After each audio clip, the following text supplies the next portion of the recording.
Hello everyone, I am here to help you today. I know you use this video to fall asleep, so before that like the video, and subscribe to the channel. Also, where are you from? And what time are you watching? Now get comfortable and relax. I jolted awake, heart pounding as another scream pierced the night. My eyes darted to the window, where an ominous silhouette loomed just beyond the glass. Those haunting red eyes bore into me.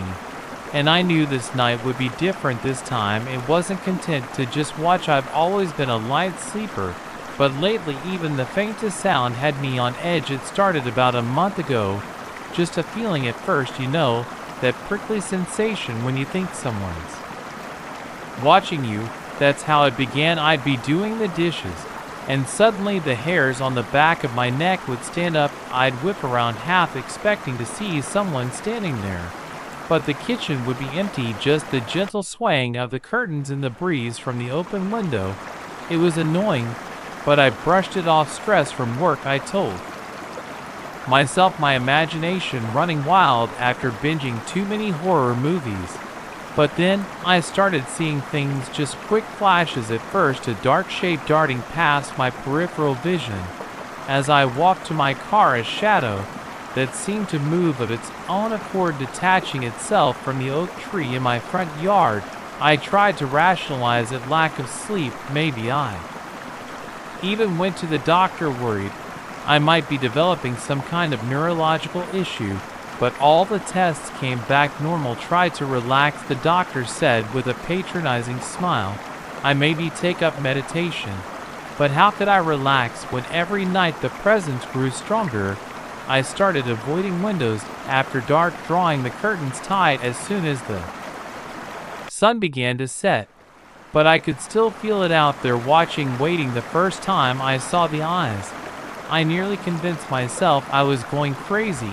I was up late working on a project for my graphic design job. The soft glow of my laptop was the only light in the room. As I reached for my coffee mug, movement outside the window caught my eye. There, hovering just above the bushes, were two glowing red orbs. They weren't reflecting light, they were emitting it, pulsing with an otherworldly energy that made my stomach churn.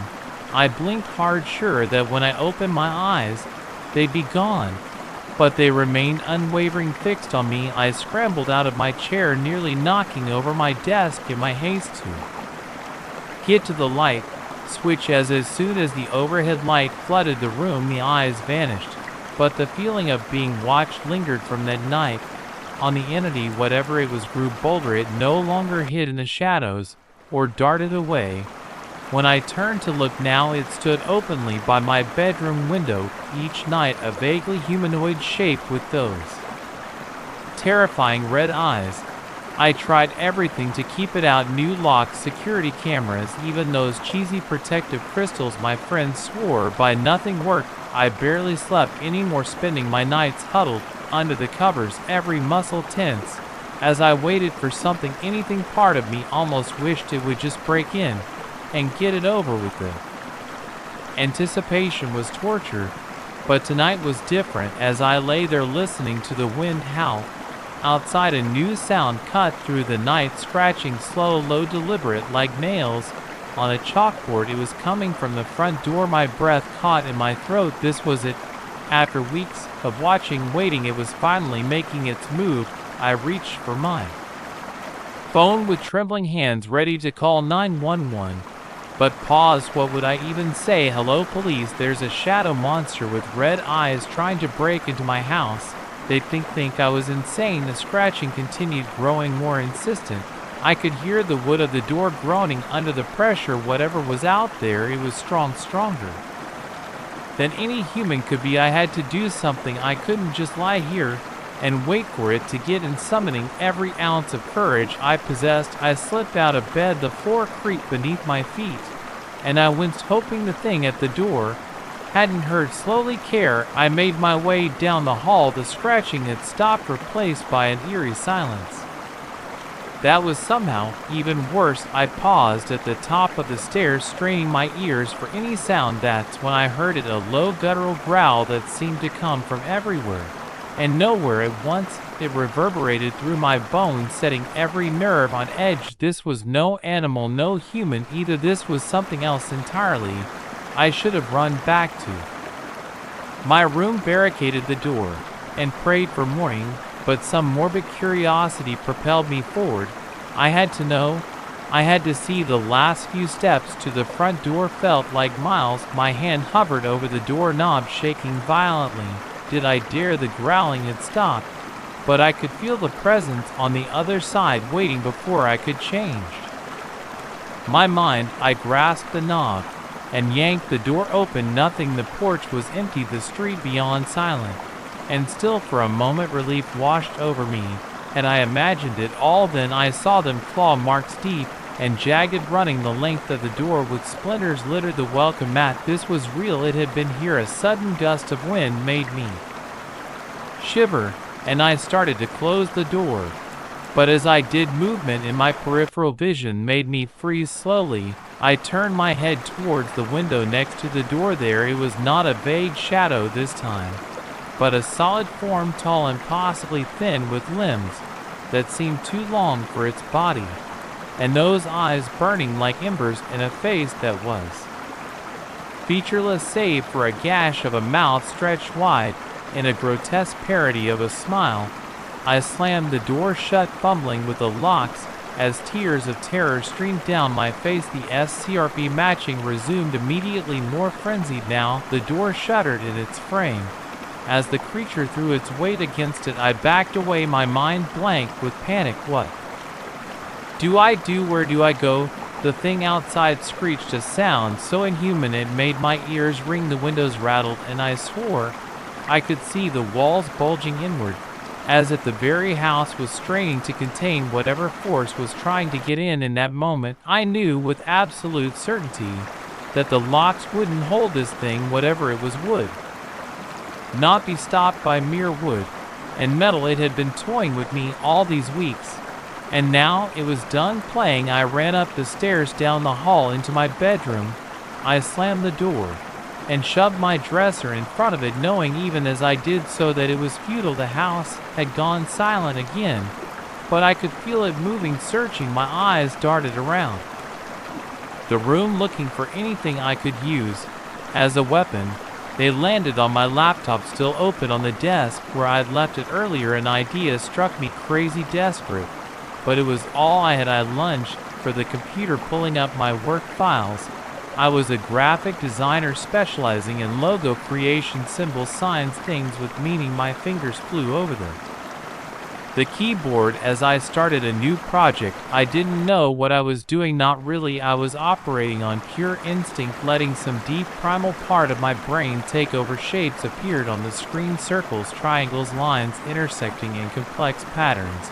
I added color reds and golds that seemed to pulse with an inner light. As I worked, I became aware of a low humming. It seemed to be coming from the symbol itself, growing louder as the design took shape. The air in the room felt charged, electric. A crash from downstairs told me the front door had finally given way. Heavy footsteps on the stairs, slow and deliberated. Knew I was trapped. It was savoring the moment. I worked faster, sweat beading on my forehead as I added the final touches to the symbol. The humming had become a roar, drowning out even the sound of splintering wood as the thing began to tear through my bedroom door.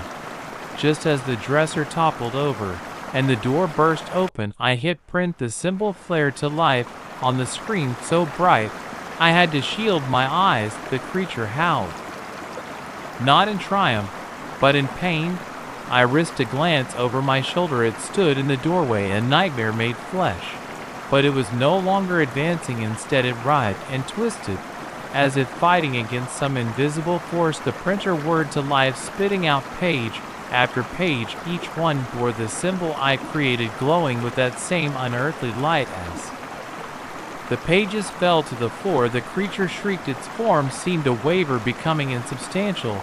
I grabbed the pages, not questioning the impossible heat they radiated. Moving on pure adrenaline, I rushed at the creature, holding the symbols. Before me, like a shield, it recoiled those terrible red eyes, wheat with what I could only describe as fear as I advanced. It retreated, smoke rising from its form. Where the light of the symbols touched it, I chased it through the house, down the stairs, out the ruined front door. In the yard, it made a last desperate lunge at me, claws extended, but the symbols flared brighter, and with a final ear-splitting shriek, the creature dissolved into mist. I stood there, panting for what felt like hours. The symbol-covered pages eventually cooled in my hands, the glow fading until they looked like ordinary printer paper, but I knew they were anything but ordinary.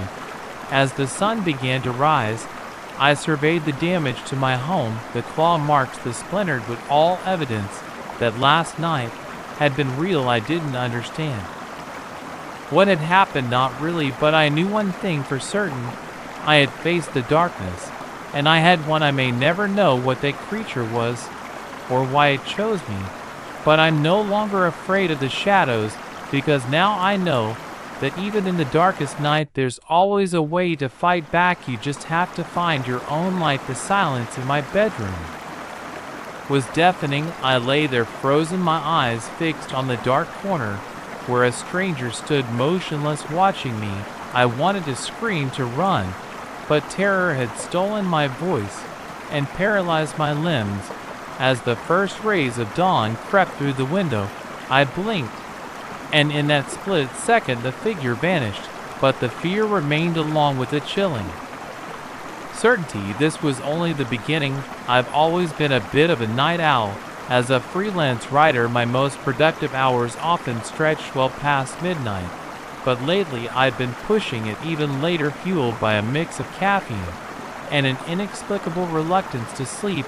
It started with small things. I'd be typing away, lost in my work, when suddenly I'd feel off, like the air in the room had shifted. I'd look up, expecting to see my cat Milo skulking around, but the room would be empty, and Milo would be fast asleep on the couch. Then came the noises, tiny, almost imperceptible sounds that I could never quite place, a creak of a floorboard when I was sure I hadn't moved, the rustle of fabric when there was no breeze. Each time I'd investigate, heart pounding, only to find nothing out of place. I tried to rationalize it. Old houses make noise, right? And mine was certainly old, a Victorian era, a townhouse that I had inherited from my grandmother. It had character, charm, and apparently an overactive heating system that liked to play tricks on me. But as the weeks wore on, the feeling of being watched intensified. I'd be in the shower and swear I saw a shadow pass by the frosted glass, or I'd be making dinner and catch a glimpse of movement reflected in the microwave door. Each time I'd whirl around, but there was never anything there. I started sleeping with the lights on, a habit I hadn't indulged in since I was a kid, afraid of monsters under the bed.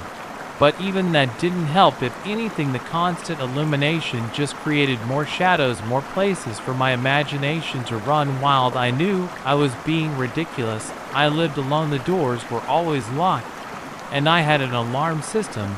There was no way anyone could be in my house without me knowing.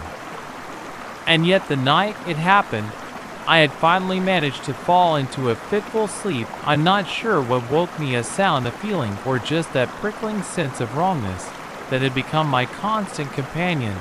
But as I opened my eyes, I knew immediately that something was different. There in the corner by my dresser was a figure. At first my sleep-addled brain tried to make sense of it. Had I left a coat hanging there, stacked some boxes I'd forgotten about, but as my eyes adjusted to the dim light filtering through the curtains, the shape resolved itself into something undeniably human, or at least human-like. It was tall, taller than any person I'd ever seen, its head nearly brushing the ceiling. It was unnaturally still, not swaying or shifting as a person would.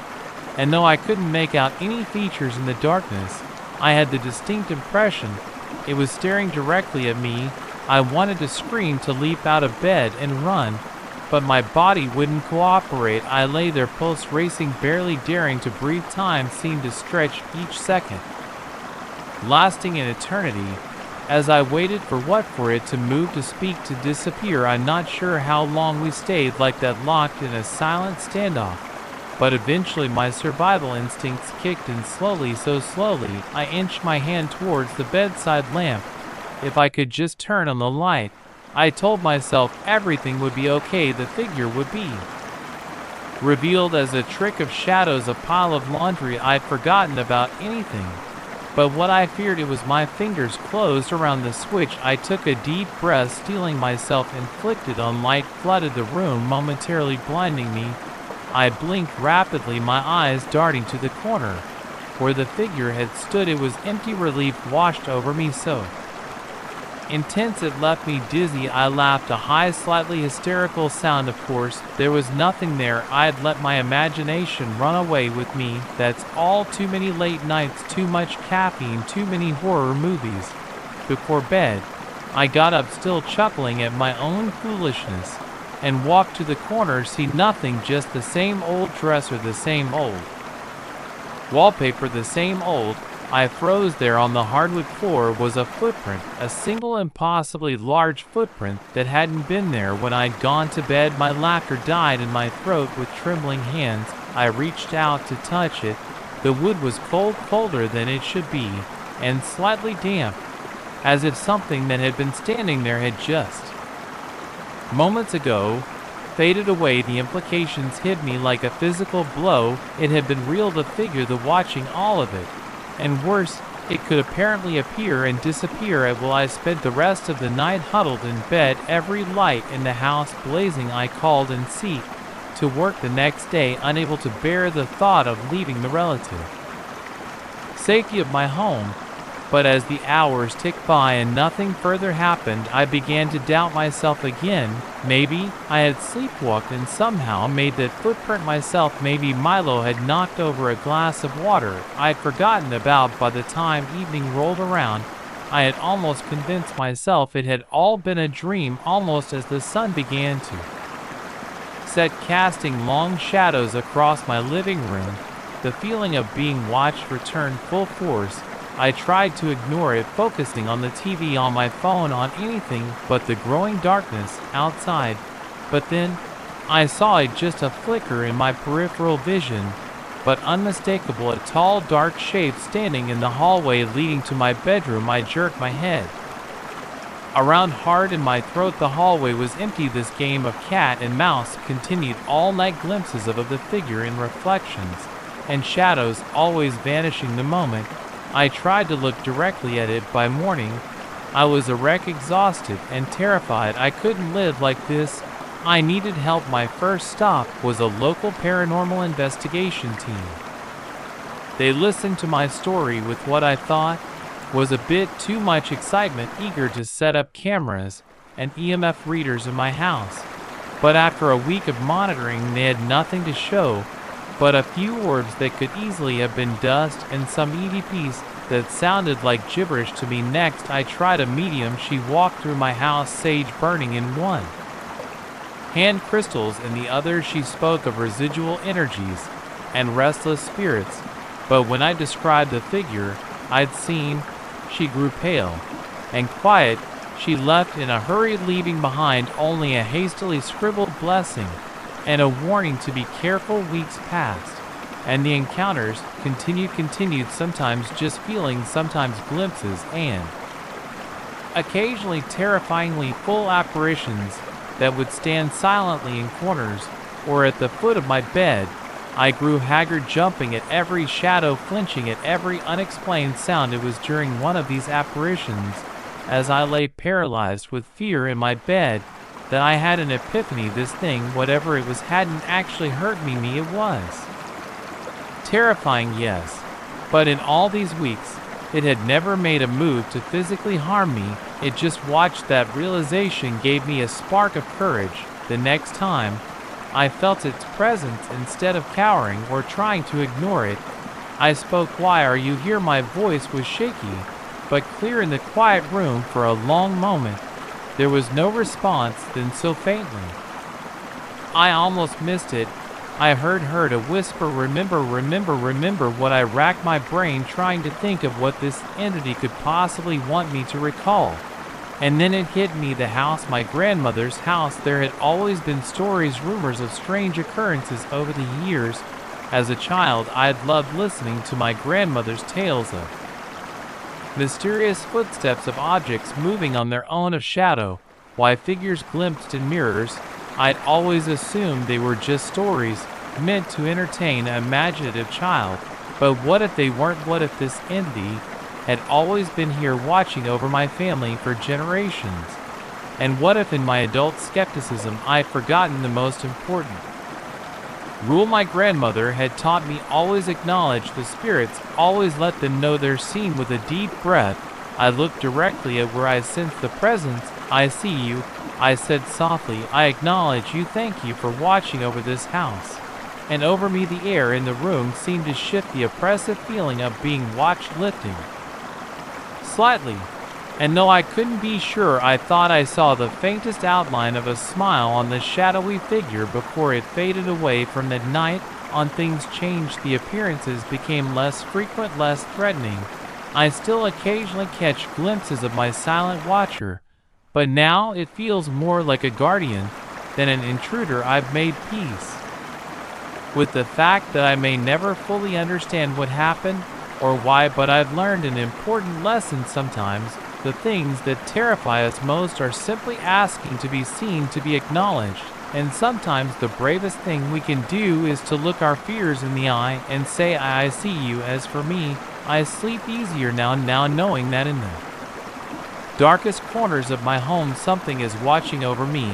And every night before I turn out the lights, I whisper a quiet good night to the shadows, just in case. The first whisper was so faint, I almost convinced myself I'd imagined it, but as the sound grew louder, echoing through the empty hallways of my dorm, I knew this was no figment of my imagination. I was alone in this building, or at least I was supposed to be. As I reached for the door handle, my heart nearly stopped. It wouldn't budge somehow, impossibly. I was locked, and I'd always loved the quiet solitude of winter break on campus. While most students rushed home to their families, I relished the opportunity to have the entire dorm to myself. As an introvert and a dedicated art student, the peace and quiet were perfect for working on my portfolio. This year was no different. I'd waved goodbye to my roommate Sarah, promising to water her small army of succulents, and settled in for 2 weeks of blissful alone time. The first few days were exactly as I'd imagined: peaceful, productive, and wonderfully silent. It was on the 4th night that things began to change. I was up late as usual, putting the finishing touches on a charcoal sketch. The only sounds were the scratch of my pencil on paper and the occasional hum of the ancient heating system.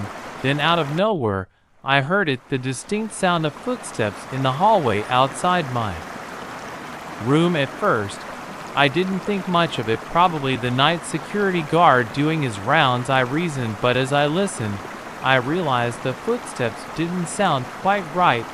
They were too light, almost hesitant, and they seemed to start and stop at random intervals. Curious and admittedly a little unnerved, I set down my sketch pad and moved to the door. I opened it just a crack, peering out into the dimly lit hallway. Empty. I frowned, stepping out into the corridor. Hello, I called, my voice echoing slightly in the empty space. No response. Shrugging it off, I returned to my room. But as I settled back into my work, I couldn't shake the feeling that something was off. The silence now felt heavy, oppressive, as if the very air was holding its breath. That's when I heard the whisper. It was so soft at first that I wasn't sure if it was real or just the wind outside, but it grew louder, more distinct. I couldn't make out words exactly, but the cadence was unmistakably that of human speech. My heart began to race. I was supposed to be alone in this building. The dorm supervisor had made it very clear I was the only student who had signed up to stay over break. Even the cleaning staff weren't due back for another week. I stood up, my legs shaky beneath me, and once again approached the door. This time, When I tried to open it, the handle refused to turn. Panic surged through me. I jiggled the handle harder then. Threw my shoulder against the door. It didn't budge. Somehow impossible. Possibly, I was locked in my own room. The whispers grew louder, seeming to come from all directions at once. I spun around, searching for the source, but my room was empty save for my belongings. Hello, I called out again, my voice cracking. Is anyone there? This isn't funny. In response, I heard a laugh, not a menacing cackle or an evil chuckle, but a light, almost childlike giggle. It seemed to be coming from the hallway. I turned back to the door, pressing my ear against it.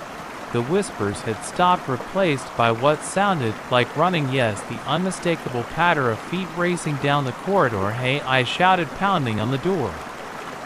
Let me out. The running stopped abruptly, followed by another giggle, this time closer. Then, to my horror, I heard a voice clear as day right outside my door. Come play with us. The voice was young, gender indistinct, and carried an eerie echo that made the hairs on the back of my neck stand up. I stumbled back from the door, my mind racing. This couldn't be happening. I was alone.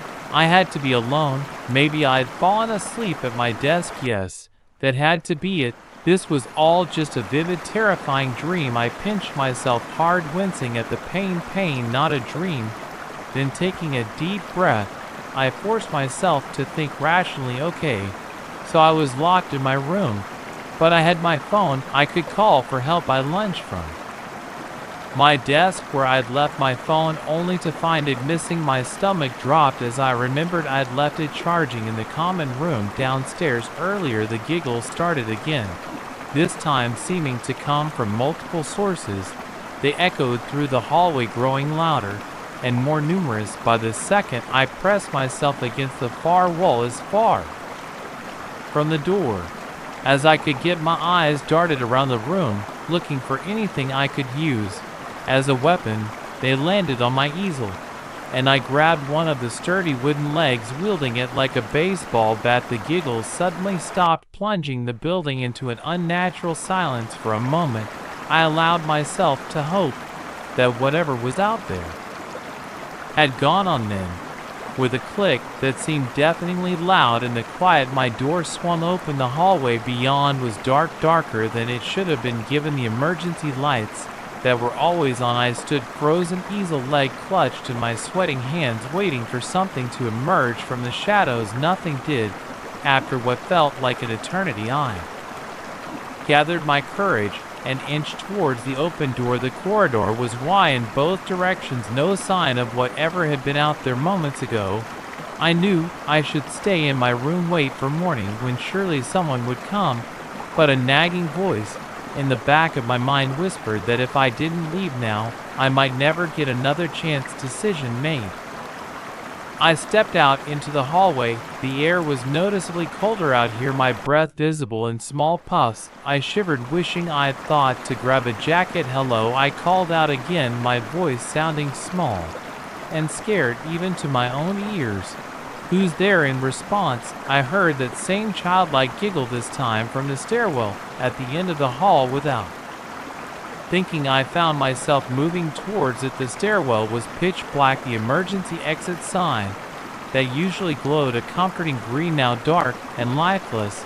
I fumbled for the light switch, but nothing happened. When I flipped it, I was about to turn back when I heard it again. Come play with us. The voice seemed to be coming from below, against every instinct screaming at me to run. I began to descend the stairs.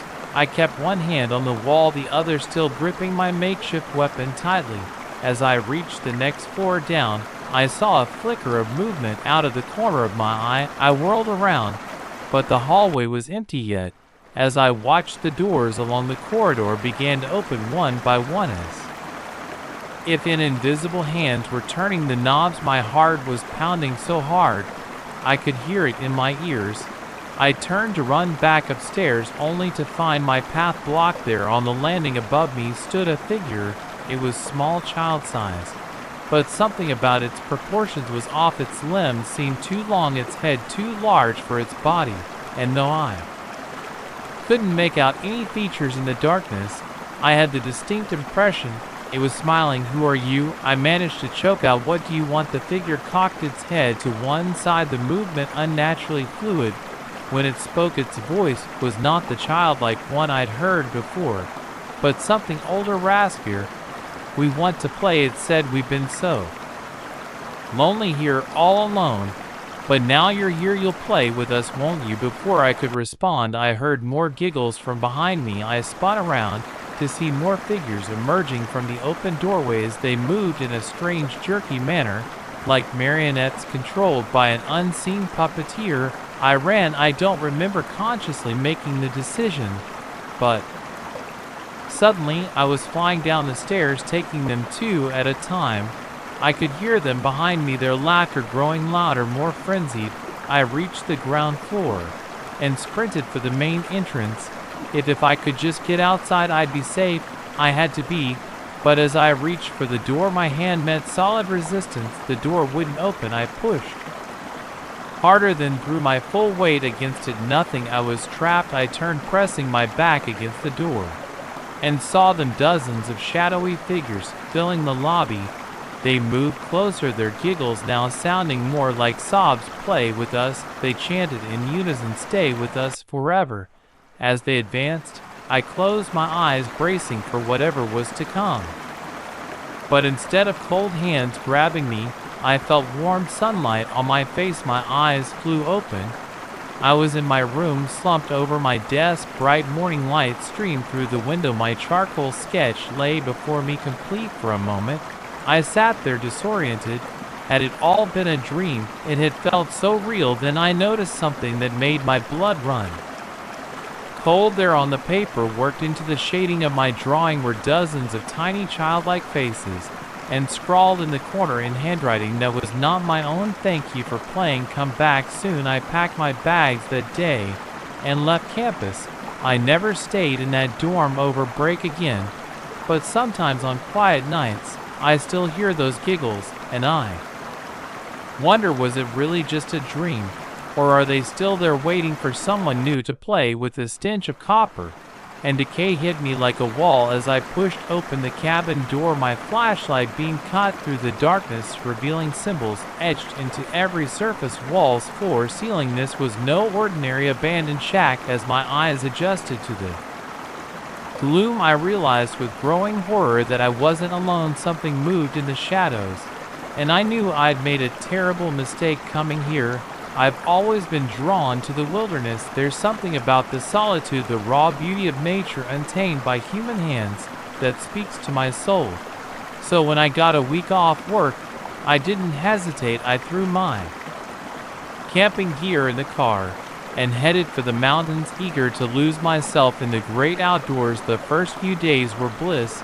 I hiked trails that wound through towering pines, sat by crystal clear streams, and watched the sun set in a blaze of color over craggy peaks. At night, I'd make camp, cooking simple meals over a small fire and falling asleep to the sound of wind in the trees. It was on the fourth day that things took a turn. I ventured off the main trails, seeking more challenging terrain and the thrill of true exploration. The forest here was denser, darker, the undergrowth thick and tangled, but I pressed on, relishing the sense of being truly alone in the wilderness. As the day wore on, I began to notice odd things: branches twisted into unnatural shapes, rocks stacked in precarious towers that defied gravity. And once I could have sworn I saw eyes gleaming at me from the shadows, though when I turned to look, there was nothing there. I told myself it was just my imagination running wild. After all, isn't that part of the appeal of solo hiking? The way your mind plays tricks on you, conjuring mysteries in the depths of the forest. But as the sun began to set, and I realized I'd wandered much further than intended, that sense of mystery turned to unease. I needed to find a place to make camp, and fast. That's when I saw it through a break in the trees, a small clearing, and in that clearing an old cabin. Relief washed over me. Even if it was abandoned, it would provide better shelter than my tent. I quickened my pace, eager to reach it before full dark set in. As I drew closer, details emerged. The cabin was indeed old, its log walls weathered, and gray moss grew thick on the sagging roof, and vines had begun to reclaim one side, but it was standing. And that was all that mattered to me in that moment. I reached the door. Just as the last light faded from the sky up close, I could see that someone had carved symbols into the wood, crude angular things that looked almost like letters, but in no alphabet. I recognized, probably just graffiti from other hikers. I reasoned. I tried the handle, it turned easily, the door swinging open with a creak that seemed to echo through the still forest. And that's when the smell hit me. It was unlike anything I'd ever encountered, a sickly sweet odor undercut with something metallic. It reminded me of the time I'd found a dead deer in the woods near my childhood home, but 100 times worse. I gagged, stumbling back from the doorway, but curiosity and the rapidly cooling night air drove me forward. I fumbled for my flashlight, clicking it on and shining it into the cabin's dark interior. The beam revealed a single room, sparsely furnished, a table, a chair, a small wood stove in one corner. But it was the walls that drew my attention. Every inch was covered in those same strange symbols I'd seen on the door, carved deep into the wood. As my light played over them, I could have sworn they seemed to move, shifting and changing when I wasn't looking directly at them. A trick of the shadows, surely. I took a tentative step inside, then another. The floorboards creaked ominously beneath my feet. The smell was stronger in here, almost overwhelming. I breathed through my mouth, trying not to gag. Something crunched under my boot. I looked down, expecting leaves or twigs blown in through the open door. Instead, I saw bones, small ones, scattered across the floor, like mouthed confetti. My heart began to race.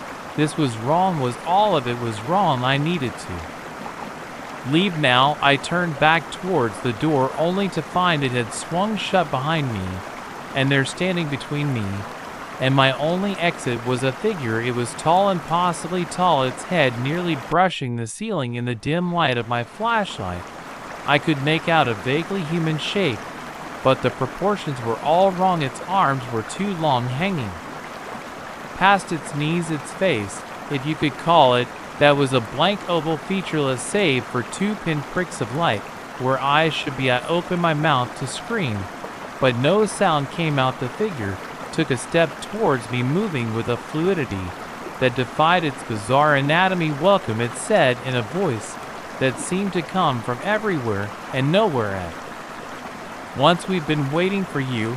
I stumbled backwards, my back hitting the far wall. The symbols carved there seemed to rise against my skin as if alive.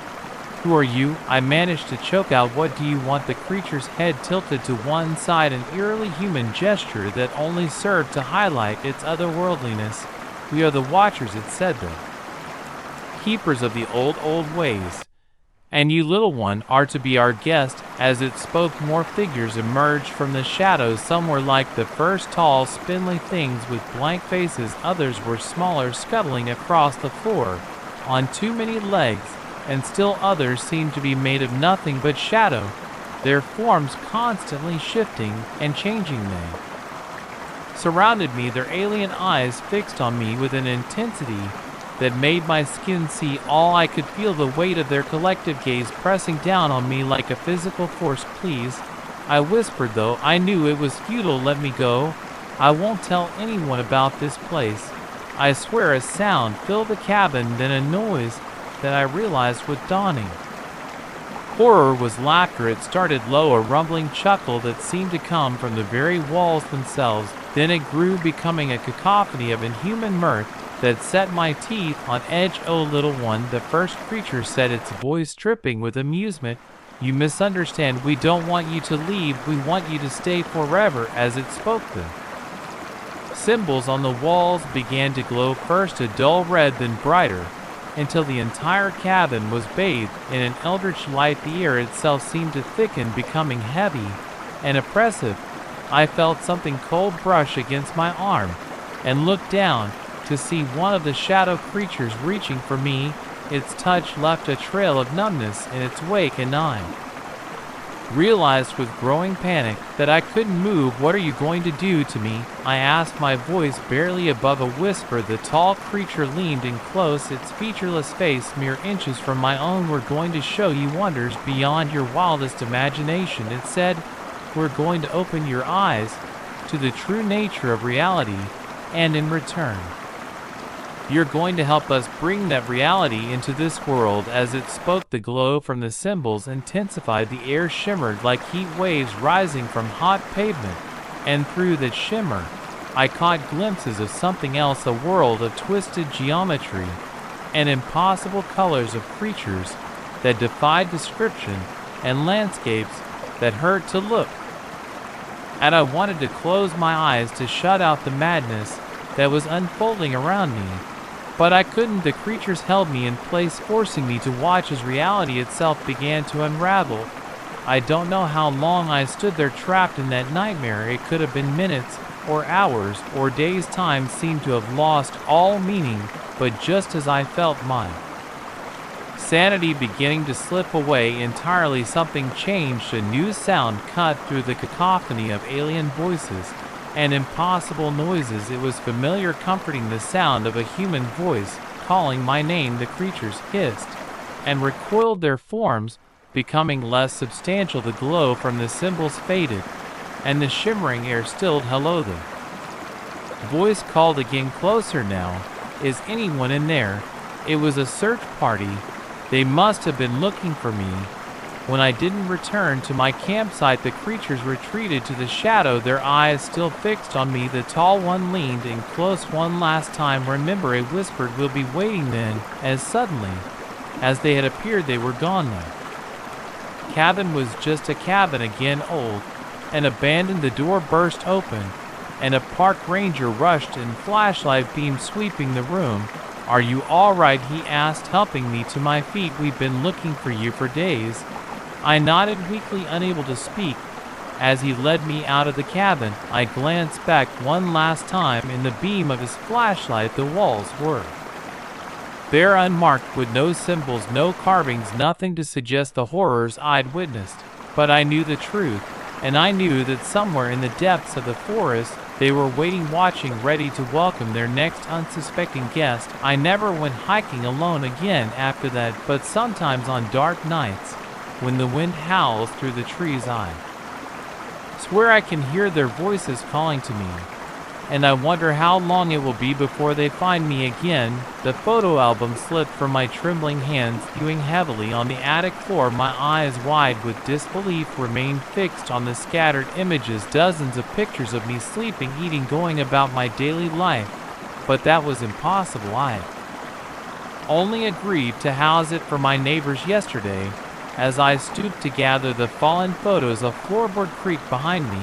I wasn't alone. I've always been the dependable one in my friend group, the person everyone calls when they need a favor or a shoulder to cry on. So, when my next-door neighbors, the Johnsons, asked if I could house set for them while they went on a 2-week cruise, I didn't hesitate to say yes. The Johnsons were an older couple, sweet but a bit eccentric. Their house was a sprawling Victorian, all gables and turrets and stained glass windows. It stood out like a Gothic thumbprint among the cookie-cutter suburban homes on our street. I'd always been fascinated by it, secretly longing for a chance to explore its nooks and crannies. Grannies, on the day they left, Mrs. Johnson handed me a ring of old-fashioned keys, each one intricately carved. "Now, dear," she said, her eyes twinkling behind thick glasses, "feel free to use anything in the house, but do be careful in the attic. It's a bit cluttered."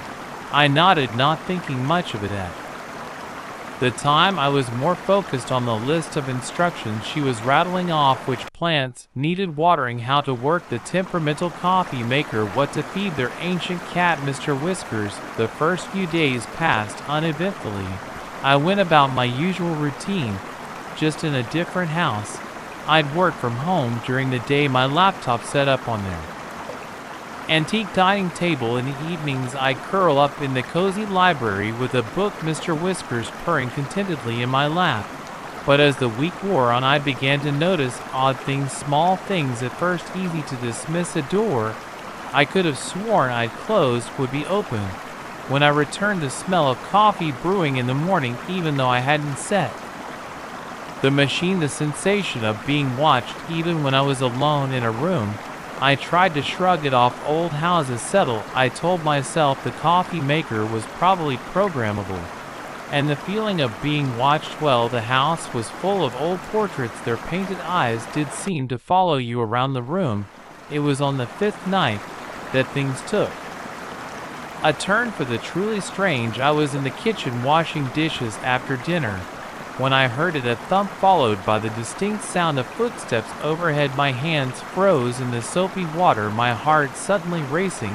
I knew I was alone in the house. Mr. Whiskers was asleep on the sofa, and he certainly wasn't big enough to make that kind of noise for a moment. I stood there, water dripping from my hands, straining my ears. Silence. Then, just as I convinced myself I'd imagined it, another thump, this time followed by what sounded like dragging. My mind raced through possibilities. A raccoon in the attic, a branch scraping against the roof.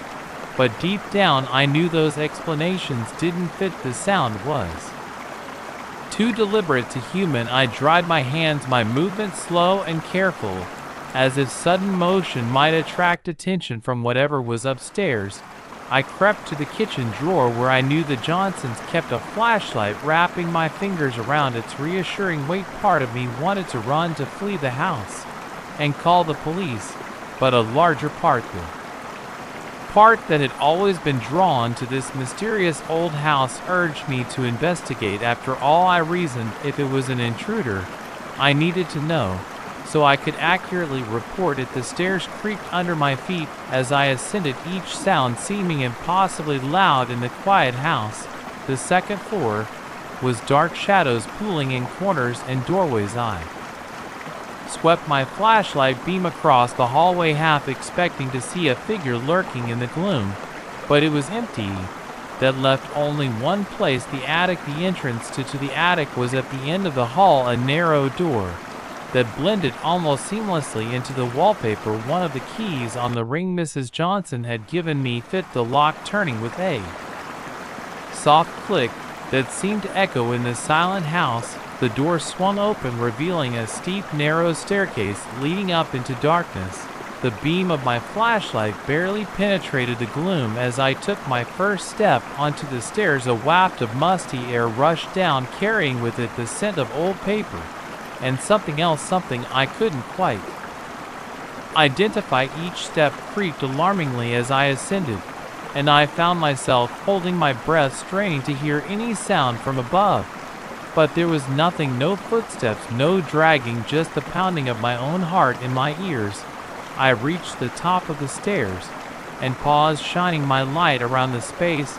The attic was huge, stretching the entire length of the house. Dust motes danced in the flashlight beam, stirred up by my arrival. The air was thick and heavy, making it difficult to breathe. At first glance it looked like a typical attic, boxes piled high, old furniture draped in sheets, trunks and suitcases stacked against the walls. But as I moved further into the space, details began to emerge that made my skin crawl. The walls were covered in photographs, hundreds, maybe thousands of them, overlapping each other like scales.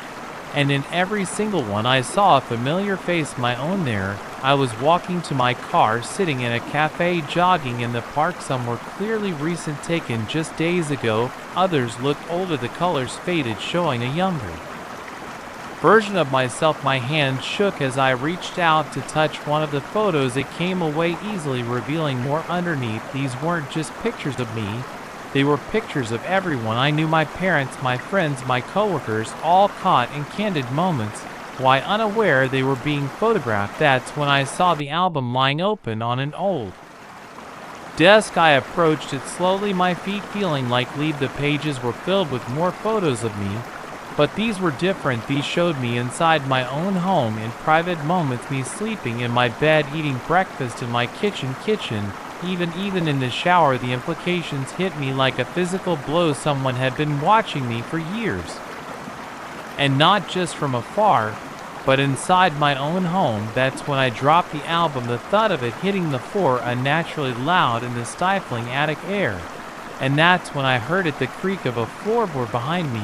I whirled around, my flashlight beam cutting through the darkness. For a split second, I caught a glimpse of a figure ducking behind a stack of boxes, tall, thin, moving with an unnatural fluidity. "Who's there?" I called out, my voice shaky. "Show yourself." Silence, then a voice raspy and dry as old parchment. "We've been waiting for you, Sarah." I stumbled backward, my back hitting the desk. "Who are you? What do you want?" A chuckle, low and mirthless. "Want? Oh, Sarah, we don't want anything. We already have everything we need. We have you." The figure stepped into the light, and I had to stifle a scream. It was Mrs. Johnson, but not as I'd ever seen her. Her skin was pale, almost translucent, stretched tight over prominent bones. Her eyes, usually hidden behind thick glasses, were huge and dark, reflecting the beam of my flashlight like a cat's. "You see, Sarah," she said, taking a step closer, "this house, it gets lonely. It needs to be fed. And you, my dear, are the perfect meal." I didn't wait to hear more. I turned and ran, stumbling down the attic stairs, my only thought to get out, to escape. I could hear her behind me, her movements far quicker and more agile than should have been possible for a woman her age. I burst out of the front door, not stopping until I reached my own house. I locked the door behind me, my chest heaving as I struggled to catch my breath. The next morning, I called the police, but when they searched the Johnsons' house, they found nothing. No photos in the attic, no evidence of anyone having been there at all. The Johnsons themselves were still on their cruise, according to the travel agency. I moved out of my house the following week. I couldn't bear to live next door to that place, knowing what I knew. Sometimes late at night, I still wake up in a cold sweat, the feeling of being watched prickling at the back of my neck. And sometimes, when I look out my window, I swear I can see a figure standing in the Johnsons' attic window, watching, waiting, hungry. The last voicemail from Amber sent chills down my spine. Her voice, usually so vibrant, was a hoarse whisper. "Mike, please, I need help. Something's wrong." The message cut off abruptly, leaving only static.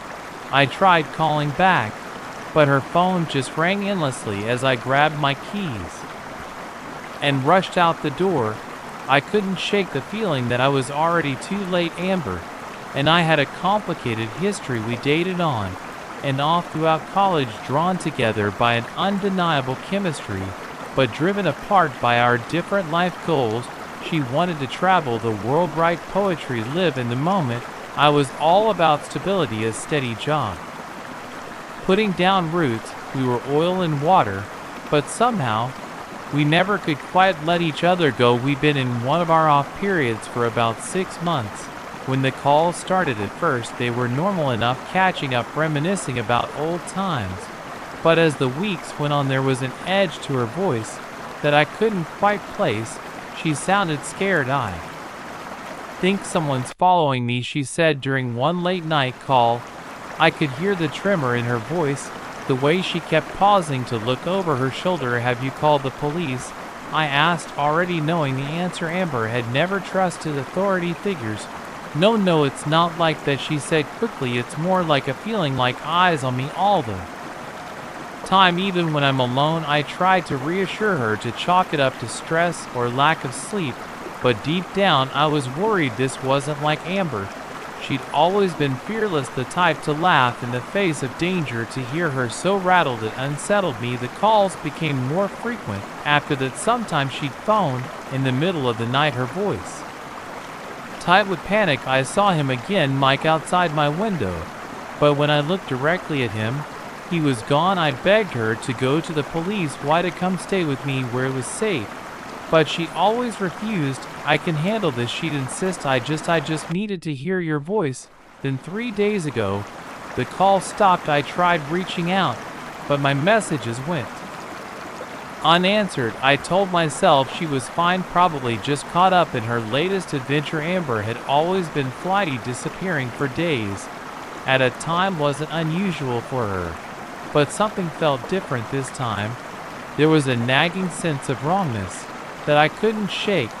And then tonight, the voicemail, I broke every speed limit on the way to her apartment. The streets were eerily empty, the flickering street lights casting long shadows across the pavement. As I pulled up to her building, I noticed her car was gone. Had she fled, or had someone taken her? The front door was unlocked, which sent another wave of unease through me. Amber was careless about many things, but never her personal safety. I called out her name as I entered, but the only response was the echo of my own voice. Her apartment looked like a tornado had torn through it. Books were strewn across the floor, furniture overturned on the walls, scrawled in what looked disturbingly like blood were symbols I didn't recognize, curved lines and sharp angles that hurt my eyes to look at. Directly, Amber, I called again, my voice cracking. Are you here? A soft sound from the bedroom caught my attention. I approached slowly, my heart pounding so hard I could feel it in my throat. The door was ajar, and as I pushed it open, the hinges creaked ominously. The bedroom was dark, the curtains drawn tight, but in the faint light spilling in from the hallway, I could make out a figure huddled in the corner. Amber, I whispered, taking a step closer. Is that you? The figure shifted, and I heard a sound that made my blood run cold. It was Amber's voice, but wrong, distorted, as if she were speaking underwater. Mike, you came. I fumbled for the light switch, desperate to see her, to confirm she was okay, but as the room flooded with light, I recoiled in horror. The thing in the corner looked like Amber, but twisted, changed. Her skin was pale, almost translucent, with dark veins visible beneath the surface. Her eyes, once a warm brown, were now entirely black, like pools of oil, and her mouth was stretched impossibly wide, filled with rows of needle-sharp teeth. What? I choked out, stumbling backward. What happened to you? She rose to its feet with a fluidity that was not human. I saw things, Mike, it said in that warped version of Amber's voice, things you couldn't imagine. He showed me the truth. Who? I managed to ask, my back pressed against the wall. Who showed you the thing that had been? Amber smiled, a grotesque parody of the grin I once loved. The Watcher, the one who's been following me. He opened my eyes, Mike, and now it took a step towards me, elongated fingers reaching out. Now I can open yours. I ran out of the bedroom, through the trashed living room, down the stairs of her building. I could hear it behind me, moving with impossible speed. Its laughter echoed off the walls, a sound of pure madness that threatened to shatter my sanity. I made it to my car, hands shaking so badly I could barely get the key in the ignition. As I peeled away from the curb, I caught a glimpse of it in my rearview mirror. It stood in the middle of the street, that twisted smile still on its face, and behind it a taller figure shrouded in shadow. The Watcher. I drove for hours, putting as much distance between myself and that thing as I could, but even now, days later, in a motel room hundreds of miles away, I can't shake the feeling that it's still out there watching, waiting. My phone buzzes with a new voicemail. With trembling fingers, I press play. Mike, Amber's distorted voice cues. Where are you? Don't you want to see? Don't you want to know the truth? I throw the phone across the room, but it's too late. In the corner of my eye, I see a shadow move, and I know with a certainty that chills me to my core that the Watcher has found me too. As I sit here writing this down, I can hear footsteps in the hallway outside my room, slow, deliberate. The doorknob begins to turn. I don't know what's going to happen to me, but if you're reading this, please, whatever you do, don't answer calls from numbers you don't recognize. Don't listen to voicemails from missing friends, and above all, don't look for the truth, because sometimes ignorance really is bliss, and knowledge can be a curse worse than death. The door is opening now. I see a familiar silhouette, stretched and distorted, and behind it a taller shadow Here the crayon drawing on the fridge sent a chill down my spine. It showed our family stick figures with smiling faces. But there was a fifth figure, tall, dark, and looming behind us. Who's this? Sweetie, I asked my daughter, trying to keep my voice steady. She looked up at me, her eyes wide and earnest. That's my new friend. She said he tells me to do things, bad things. I've always been a skeptic when it comes to the paranormal, ghosts, spirits, demons. I chalked it all up to overactive imaginations or elaborate hoaxes. But that was before we moved into the old Victorian on Maple Street, before my daughter Emily started talking about her new friend. It began innocently enough. Emily had always had a vivid imagination. So when she started mentioning a new playmate, my wife Sarah, and I didn't think much of it. Imaginary friends are normal for 5-year-olds, right? But as the weeks went by, Emily's behavior began to change. She became withdrawn, prone to sudden outbursts of anger. She'd wake up screaming in the middle of the night, claiming he was in her room. When we'd rush in to comfort her, she'd be huddled in the corner, eyes fixed on an empty spot by her closet. We tried to rationalize that the move had been hard on her. She was adjusting to a new school, new surroundings. It was just a phase. We told ourselves she'd grow out of it. Then the incident started. It was little things at first. A vase knocked over when no one was in the room, doors slamming shut on windless days. The kind of things you could explain away if you tried hard enough. But then one morning, I came downstairs to find every night from our kitchen drawers embedded in the living room walls, forming a perfect circle. In the center of that circle was Emily, fast asleep on the floor, clutching her favorite stuffed animal. When we woke her up, she had no memory of how she got there, but she did say, with a smile that made my blood run cold, he wanted to protect me while I slept. That was when we knew we needed help. We took Emily to doctors, child psychologists, even a psychiatrist. They all said the same thing: stress, an overactive imagination, possibly a cry for attention. None of their explanations felt right. None of them had seen the look in Emily's eyes when she talked about her friend. It was Sarah who suggested we try something less conventional. Her aunt was a medium, someone who claimed to be able to communicate with spirits. I was skeptical, but at that point, I was willing to try anything. Aunt Rose arrived on a gloomy Sunday afternoon. She was nothing like I expected. No flowing robes or crystal balls, just a petite woman in her 60s with kind eyes and a non-nonsense attitude. "You show me where it's strongest," she said. As soon as she entered the house, no hello, no small talk, just straight to business.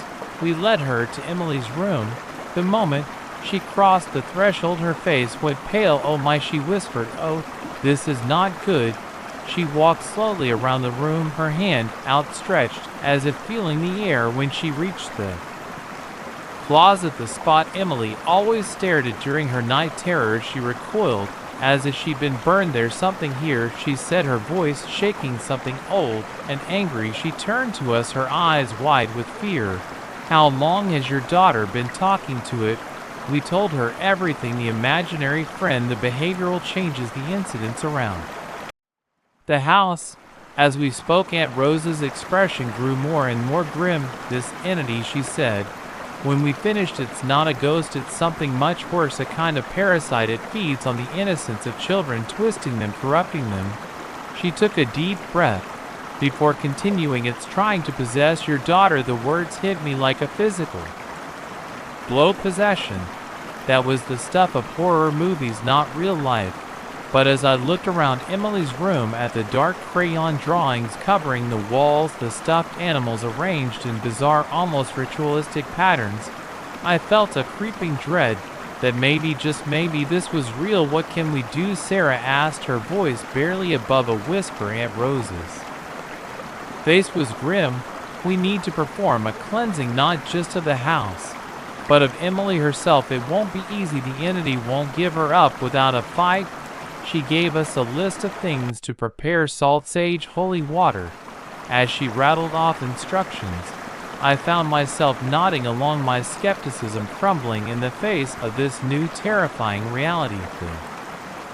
Cleansing which was scheduled for that night, as the sun set casting long shadows across Emily's room, we began. Aunt Rose drew symbols on the floors and walls, with blessed chalk laid down lines of salt across thresholds. The air felt thick, charged with an energy I couldn't explain. Emily sat in the center of the room, unnaturally still. Her eyes, when she looked at us, seemed darker than usual, empty. Whatever happens, Aunt Rose warned us, whatever you see or hear, don't interfere. The entity will try to trick you, to make you stop the ritual. You must not let it. She began to chant in a language I didn't recognize. At first nothing seemed to happen.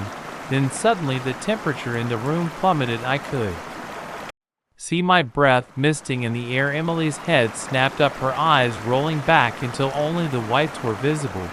When she spoke, it wasn't her voice. It was deeper, guttural, filled with a malice that made my skin crawl. She's mine. The thing inside Emily growled, you can't have her. Aunt Rose's chanting grew louder. The entity possessing Emily screamed a sound no human throat should be able to make. Objects around the room began to shake. Drawings tore themselves from the walls, swirling around us in a maelstrom of paper and crayons. I wanted to run to Emily, to hold her, to protect her from whatever was happening, but Sarah gripped my arm, her nails digging into my skin, reminding me of Aunt Rose's warning. The entity fought hard. It made Emily's body contort in ways that should have been impossible, bending her backwards until I was sure her spine would snap. It spewed vile threats and obscenities, promised us torments beyond our wildest nightmares if we didn't stop. But Aunt Rose didn't falter. Her voice grew stronger, more commanding. The swirling objects began to slow, then dro to the floor. Emily's body went rigid, then began to convulse, and then, with a final air-splitting shriek, it was over. Emily collapsed like a puppet with its strings cut. We rushed to her side, cradling her small body. For a heart-stopping moment, she didn't move. Then her eyes fluttered open, her normal, beautiful brown eyes, and she looked up at us in confusion. Mommy, Daddy, what happened? Where's my friend? Aunt Rose sagged against the wall, exhausted but triumphant. He's gone, sweetheart, she said softly. He won't bother you anymore. The aftermath was complicated. We had Emily checked out by doctors who found no physical explanation for what had happened. Mentally, she seemed fine. The behavioral issues disappeared almost overnight.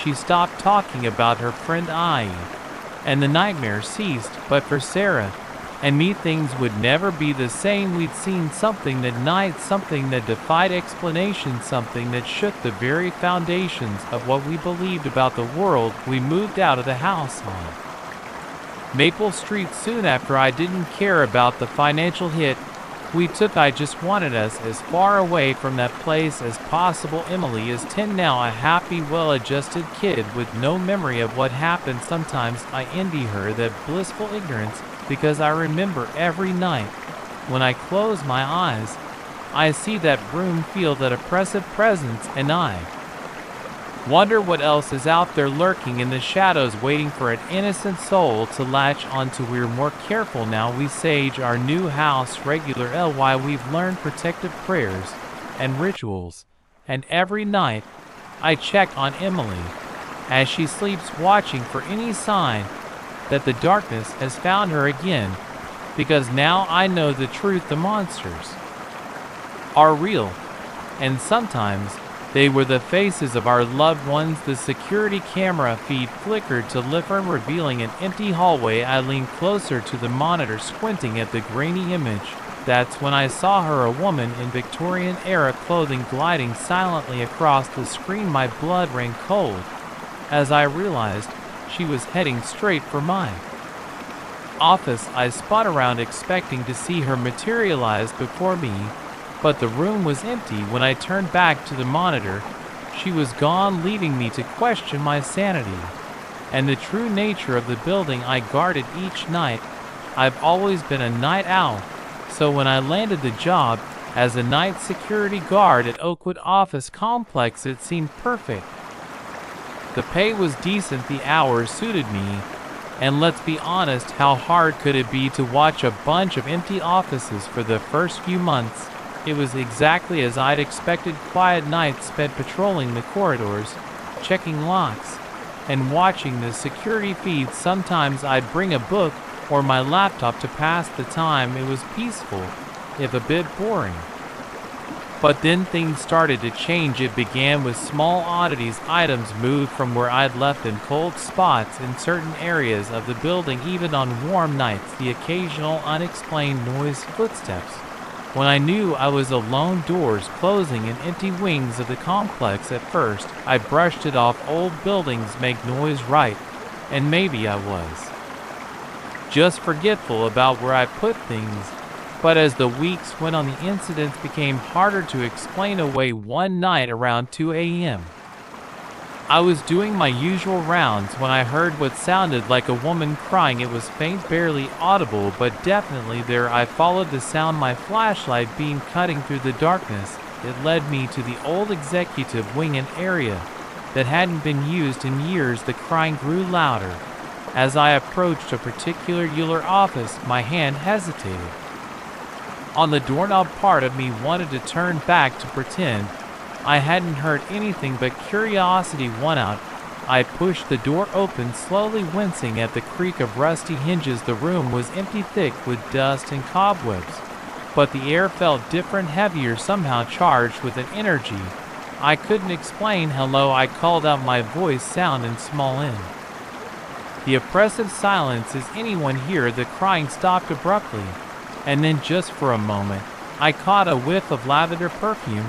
It was gone as quickly as it came, replaced by the musty smell of the abandoned office. I backed out of the room, my heart racing as I pulled the door shut. I could have sworn I saw movement out of the corner of my eye. Flash of pale fabric, like the hem of a dress. But when I turned to look, there was nothing there. After that night, the occurrences became more frequent, more obvious. I'd see shadows moving at the edge of my vision, hear whispers in empty rooms, and always that lingering scent of lavender. I started doing research on the building's history. Oakwood office complex had been built in the 1950s, but it stood on the site of an old Victorian mansion. Most of the mansion had been demolished, but parts of the original foundation remained. As I dug deeper, I found mentions of a tragedy in 1889. A young woman named Elizabeth Caldwell had lived in the mansion.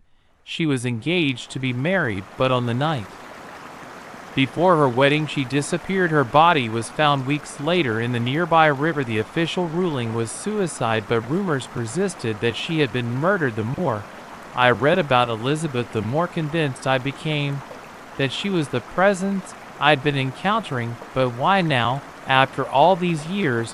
What had stirred her spirit? It was a week after my research that I first saw her on the security cameras.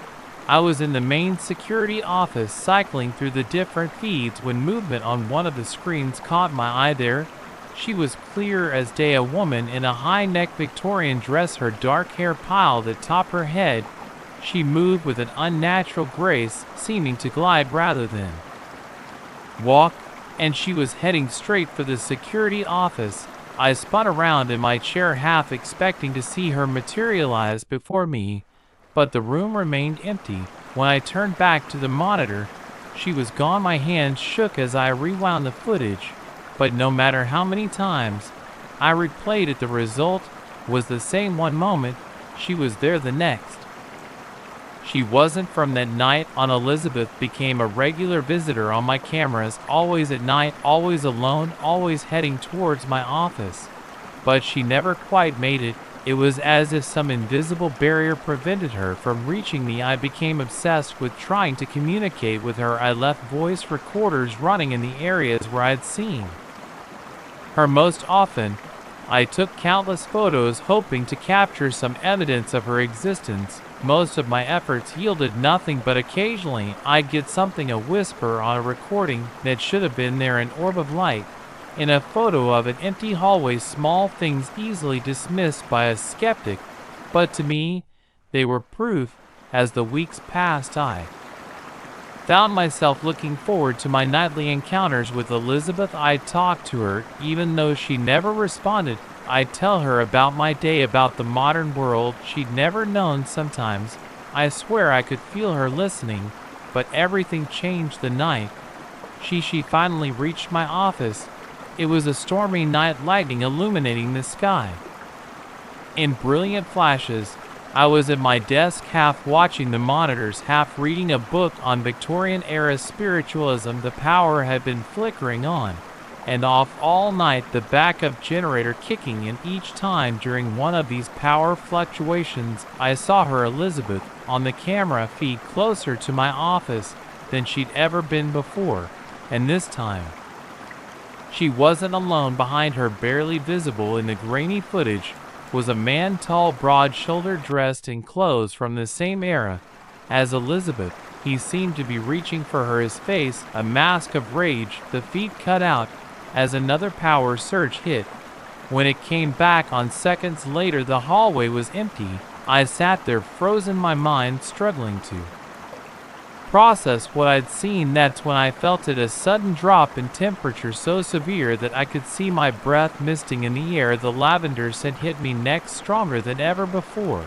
And then slowly a figure began to materialize in front of me. Elizabeth stood there, as solid and real as any living person, her eyes dark and sad met mine. She opened her mouth as if to speak, but no sound came out. Behind her, the hair shimmered, and the man from the video began to take shape. His face was twisted with fury, his hands reaching for Elizabeth's throat. Without thinking, I leapt to my feet, positioning myself between Elizabeth and her attacker. "Leave her alone," I shouted, my voice cracking with fear and adrenaline. The man's eyes locked onto mine, filled with a hatred that chilled me to my core. For a moment, we stood there, locked in a standoff that transcended time and death itself. Then, with a howl of rage that seemed to shake the very foundations of the building, he lunged forward. I braced myself for impact, but instead felt a rush of icy cold pass through me. When I opened my eyes, both spirits were gone. The room was back to its normal temperature, the scent of lavender fading away. I'd like to say that was the end of it, that Elizabeth found peace and moved on. But the truth is, I don't know. I still see her sometimes on the cameras or out of the corner of my eye, but she never comes as close as she did that night. And I've never seen the man again. I still work at Oakwood Office Complex. I couldn't leave now if I wanted to, because I know that somewhere in these halls Elizabeth is still wandering. And as long as she's here, I'll be here too, watching, waiting, ready to stand between her and whatever darkness still pursues her, because that's my job now, not just a night security guard, but a guardian of secrets long buried, a protector of a soul lost to time. And every night as I start my shift, I whisper a quiet promise to the empty halls. "I'm here, Elizabeth, you're safe now." The old truck's headlights pierce the darkness behind us, growing larger in the rearview mirror. "It's probably nothing," Jake said, but his white-knuckled grip on the steering wheel betrayed his fear. We'd taken this shortcut a dozen times before, but tonight something felt different. As the truck drew closer, I couldn't shake the feeling that we'd made a terrible mistake. This wasn't just a fellow traveler, it was a predator, and we were its prey. It was supposed to be a simple weekend getaway. Jake and I had been friends since college, and every year we'd take a road trip to decompress from our high-stress jobs in the city. This time we'd chosen a remote cabin in the mountains, promising each other a few days of hiking, fishing, and absolutely no cell phone service. The drive started off great. We laughed, sang along to old songs, and felt the weight of our responsibilities melt away with each mile.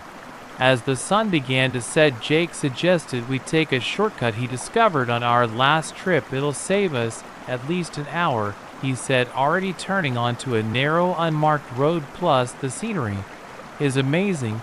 I should have objected. The rational part of my brain was screaming that this was how horror movies started, but the thrill of adventure won out. and I found myself nodding in agreement. For the first hour everything was fine. The road wound through dense forest and along steep cliffs, offering breathtaking views of the valley below. But as night fell, the beauty turned ominous. The trees seemed to close in around us, their branches reaching out like gnarled fingers. The moon, full and low on the horizon, cast eerie shadows across the landscape. That's when we first noticed the truck. It appeared out of nowhere, a battered old pickup with rusty fenders and a cracked windshield. At first, we thought nothing of it.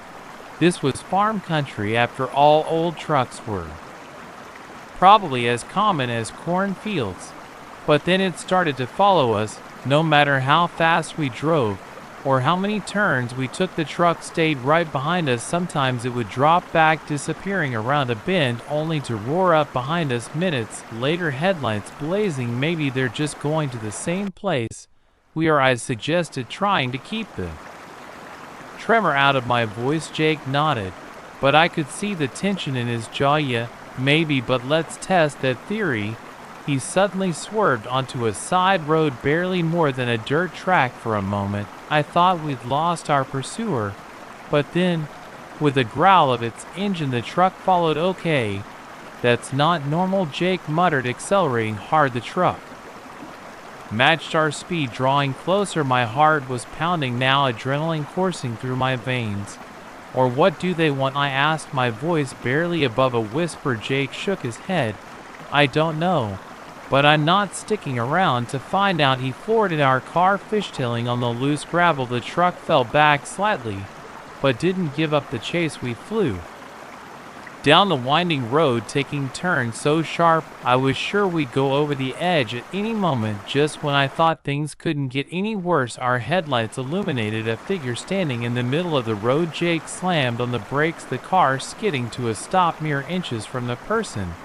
It was a woman, middle-aged, with wild gray hair and tattered clothes. She stared at us with wide, frightened eyes. Please, she mouthed, reaching towards us. I was about to tell Jake to let her in when the truck's horn blared behind us. In the rear view mirror, I saw it barreling towards us, headlight lights on full beam. Go, I shouted. Jake hesitated for a split second, then gunned the engine.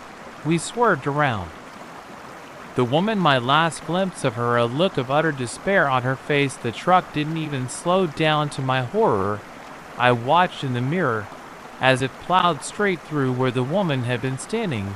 But when I turned to look out the back window, there was no sign of her, no body, no blood. It was as if she'd never existed. Did you see that? I asked Jake, my voice shaking. He nodded grimly. Yeah, and I don't think we're dealing with normal people here. As if to confirm his words, the truck suddenly accelerated, ramming into our back bumper. The impact sent us fishtailing again, and Jake struggled to keep control. Hang on, he yelled, taking a hard right onto what looked like a logging road. The truck followed, its engine roaring like some monstrous beast each time it hit us. I could feel the back of our car crumpling. We weren't going to last much longer. That's when I saw it, a covered bridge up ahead. It looked old, possibly unstable, but it was our only chance. The bridge, I shouted, pointing. If we can make it across, maybe it won't hold their weight.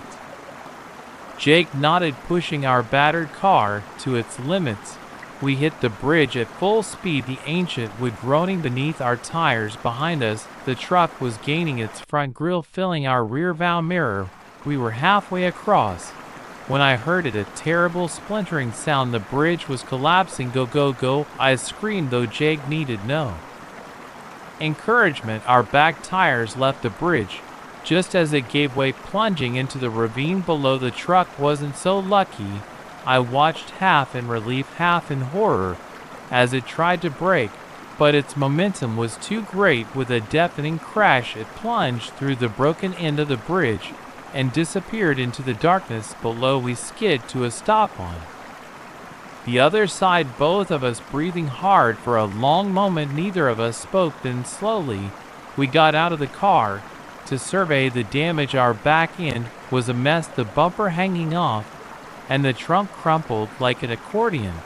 But we were alive. We'd made it. As we stood there, the adrenaline slowly fading, we heard a sound rising from the ravine. At first, I thought it was the creak below, or maybe the settling of twisted metal, but then it became clear it was laughter, deep, menacing laughter that seemed to echo from the very earth itself. We didn't wait around to investigate. We got back in the car and drove, not stopping, until we reached the main highway. We never did make it to that cabin. Instead, we checked into the first motel we found and tried to make sense of what had happened. The next morning, we reported the incident to the local police. They were skeptical, to say the least. When they went to investigate, they found no sign of a collapsed bridge, no wreckage in the ravine. Even the logging road we turned onto didn't seem to exist. We've tried to rationalize it in the years since. Maybe it was an elaborate prank, maybe we both hallucinated due to exhaustion, but deep down we know that truth. For one night we stepped into something beyond our understanding, a world where the lines between reality and nightmare blur. I still take road trips occasionally, but I stick to the main highways now. And I never ever take shortcuts through unfamiliar territory, because I know that somewhere out there on those lonely back roads, that truck is still waiting, and next time we might not be so lucky. So if you're ever driving late at night and see an old pickup in your rearview mirror, don't slow down, don't stop, no matter what or who you see on the road. Just drive and pray that you make it to safety before it catches up to you. Because in the dark heart of those forgotten roads, there are things that hunt. And to them we're all just prey. The sound of furniture scraping across hardwood floors jolted me awake. My eyes flew open, heart pounding. As I strained to listen, there it was again. The unmistakable noise of a heavy object being dragged across the floor below. But that was impossible. I was alone in my sister's house, and every door and window was locked. As I crept down the stairs, baseball bat in hand, I realized with growing horror that someone or something had rearranged, changed every piece of furniture in the living room while I slept. I've always been the responsible one in my family, the one who could be counted on in a crisis, who never backed down from a challenge. So when my sister Kate asked me to house for her while she and her husband went on a second honeymoon, I didn't hesitate to say yes. Their house was an old Victorian full of character, and creaky floorboards. It had always given me a slightly uneasy feeling, but I chalked that up to its age and my overactive imagination. Kate loved it, constantly gushing about its charm and history. The first few days were uneventful. I worked from home during the day, enjoyed quiet evenings reading in Kate's cozy library, and slept soundly in the guest room. But on the fourth night things took a turn for the bizarre. I'd gone to bed early, exhausted from a long day of video conferences and deadlines. The house was silent save for the occasional groan of settling wood and the tick of the grandfather clock in the hallway. I drifted off quickly, lulled by the familiar sounds. The noise that woke me was different, loud, deliberate. Impossible to ignore. My first thought was that someone had broken in, but as I lay there, heart racing, I realized that didn't make sense. What burglar would take the time to move furniture? I grabbed the baseball bat I'd brought with me, a habit from my college days in a sketchy neighborhood, and crept downstairs. The noise had stopped, but the air felt different, charged somehow, like the atmosphere before a thunderstorm. Nothing could have prepared me for what I saw when I reached the living room. Every single piece of furniture had been moved. The heavy leather sofa that had been against the far wall now sat in the center of the room, facing the fireplace. The armchairs were arranged in a perfect circle around it. The coffee table was upside down, balanced precariously on top of a floor lamp. But the truly chilling part, there wasn't a single mark on the hardwood floors, no scratches, no scuff marks, nothing to indicate how these heavy pieces had been moved. I stood there, bat hanging limply at my side, trying to make sense of what I was seeing. Had I sleepwalked and done this myself, but no, that was impossible. Some of these furniture pieces were so heavy, it would have taken 2 people to move them. As I stood there grappling with what I was seeing, a cold draft swept through the room.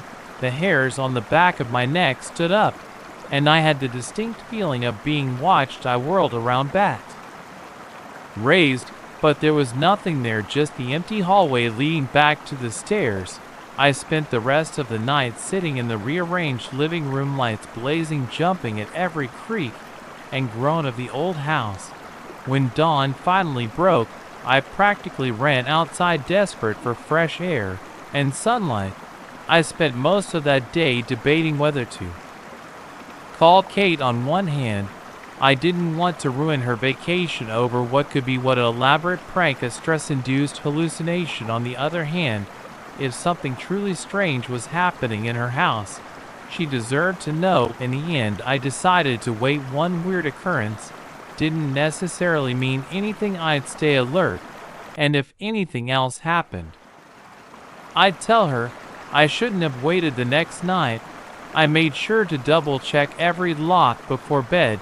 I even wedged chairs under the doorknobs of the exterior doors, just in case. Sleep didn't come easily, but eventually exhaustion went out. This time it wasn't noise that woke me, but silence, the oppressive, unnatural silence that falls when even the ambient sounds of a house, the hum of the refrigerator, the whisper of air through vents have ceased. I opened my eyes to find the room pitch black, not the normal darkness of night, but a complete absence of light that seemed to press against my eyeballs. I reached for the bedside lamp, but when I flicked the switch, nothing happened. Panic rising in my throat, I fumbled for my phone. The screen lit up, momentarily blinding me, but providing blessed light. That's when I saw them, handprints, dozens of them, covering the walls, the ceiling, even the insides of the windows. They weren't made of dirt or paint, but seemed to be scorched into the surfaces, as if by intense heat. I scrambled out of bed, my only thought to get out of the house. But when I tried the bedroom door, it wouldn't budge, not locked. It felt like something was holding it shut from the other side. That's when the whispering started. It came from everywhere and nowhere at once, a saucer of voices speaking words I couldn't quite make out. They grew louder, more insistent, until I could finally understand what they were saying. Join us, stay with us, become one of us. The voices were accompanied by a scratching sound like nails on wood. To my horror, I realized it was coming from inside the walls. I don't remember much of what happened next. I know, I screamed, I know. I threw myself against the door again and again, until it finally gave way. I remember running down the stairs, the voices and scratching following me, growing louder with every step. I burst out of the front door into the cool night air, gasping for breath. As I turned to look back at the house, I saw something that will haunt me for the rest of my days. Every window was filled with faces, pale, gaunt faces with hollow eyes and gaping mouths. They pressed against the glass, their hands leaving those scorched prints I'd seen in the bedroom, and every single one of them was staring directly at me. I didn't go back inside. I got in my car and drove, not stopping until I was miles away. When I finally worked up the courage to call Kate the next day, I expected her to think I was crazy. Instead, she was silent for a long moment before saying, "So you saw them too?" It turns out Kate and her husband had been experiencing strange occurrences since they moved in, objects moving on their own, whispers in empty rooms, glimpses of figures that vanished when looked at directly. They'd been too embarrassed to say anything, each thinking the other would think they were losing their mind. They sold the house soon after, taking a significant financial loss just to be rid of it. None of us have been back since. I've tried to rationalize what happened that night. Maybe it was a vivid nightmare brought on by stress. Maybe there was a gas leak causing hallucinations. But deep down I know the truth. That house was alive in some twisted, malevolent way. It wanted something from us, our fear, our sanity, maybe even our souls. And I have no doubt that if I'd stayed one more night, it would have taken mine. So, if you're ever house sitting, and you wake up to find the furniture rearranged, don't try to explain it away, don't tell yourself it's nothing, get out, and don't look back, because some houses are more than just buildings of wood and stone. Some house is hunger, and once they've got a taste of you, they'll never let you go. The basement door creaked open, and my son's terrified voice echoed up the stairs. Dad, please, it's down here again. I sighed, ready to dispel another of Tommy's nighttime fears. But as I descended the steps, the temperature plummeted, and an otherworldly growl rumbled from the darkness. My flashlight beam caught a glimpse of something massive and inhuman lurking in the corner. In that moment, I realized my 5-year-old had been right all along. There really was a monster in our basement.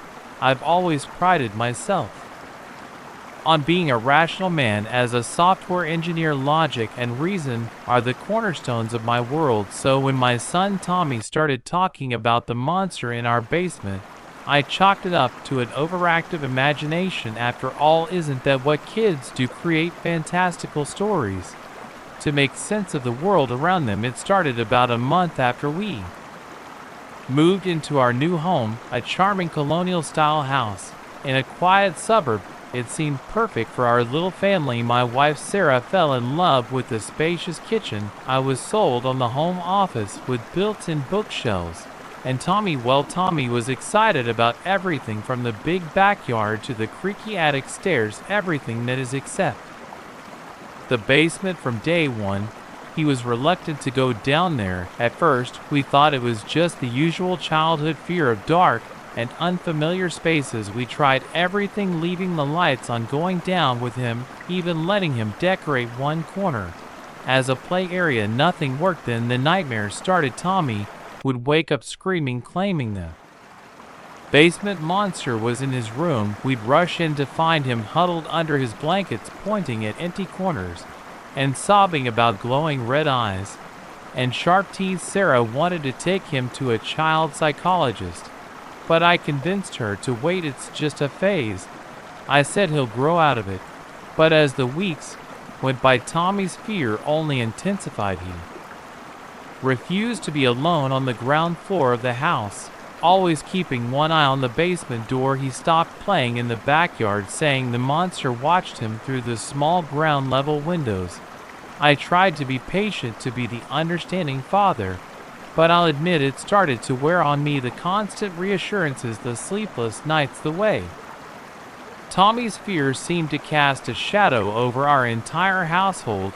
I found myself getting frustrated, sometimes even snapping at him when he'd come to us with yet another monster story. That's why on that fateful night my first reaction was irritation when I heard Tommy calling from the basement. Sarah was out at a book club meeting, and I'd been trying to finish a crucial piece of code for work. The last thing I needed was another imaginary monster hunt. Tommy, I called back, not bothering to hide my exasperation. We've talked about this. There's nothing down there. Come back up and go to bed. But Dad, his voice quavered. It's real this time. I saw it. Please, I'm scared. Something in his tone gave me pause. This wasn't his usual fearful whining. He sounded genuinely terrified. With a heavy sigh, I saved my work and grabbed a flashlight. All right, buddy, I'm coming down. But this is the last time, okay? After this, no more monster stories. I flicked on the basement lights and started down the stairs. The bulb at the far end of the room was out, leaving that corner shrouded in shadow. Mental note: add change light bulb to my weekend to-do list. Tommy, I called out. Where are you? Over here, came his whispered reply from behind the old water heater. Don't turn off the lights, Dad. It doesn't like the light.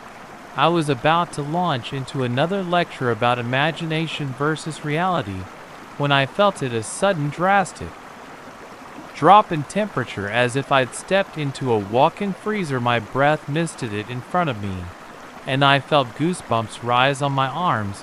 That's not normal, I thought, my engineer's mind already racing through possible explanations. Faulty HVAC system, hidden draft.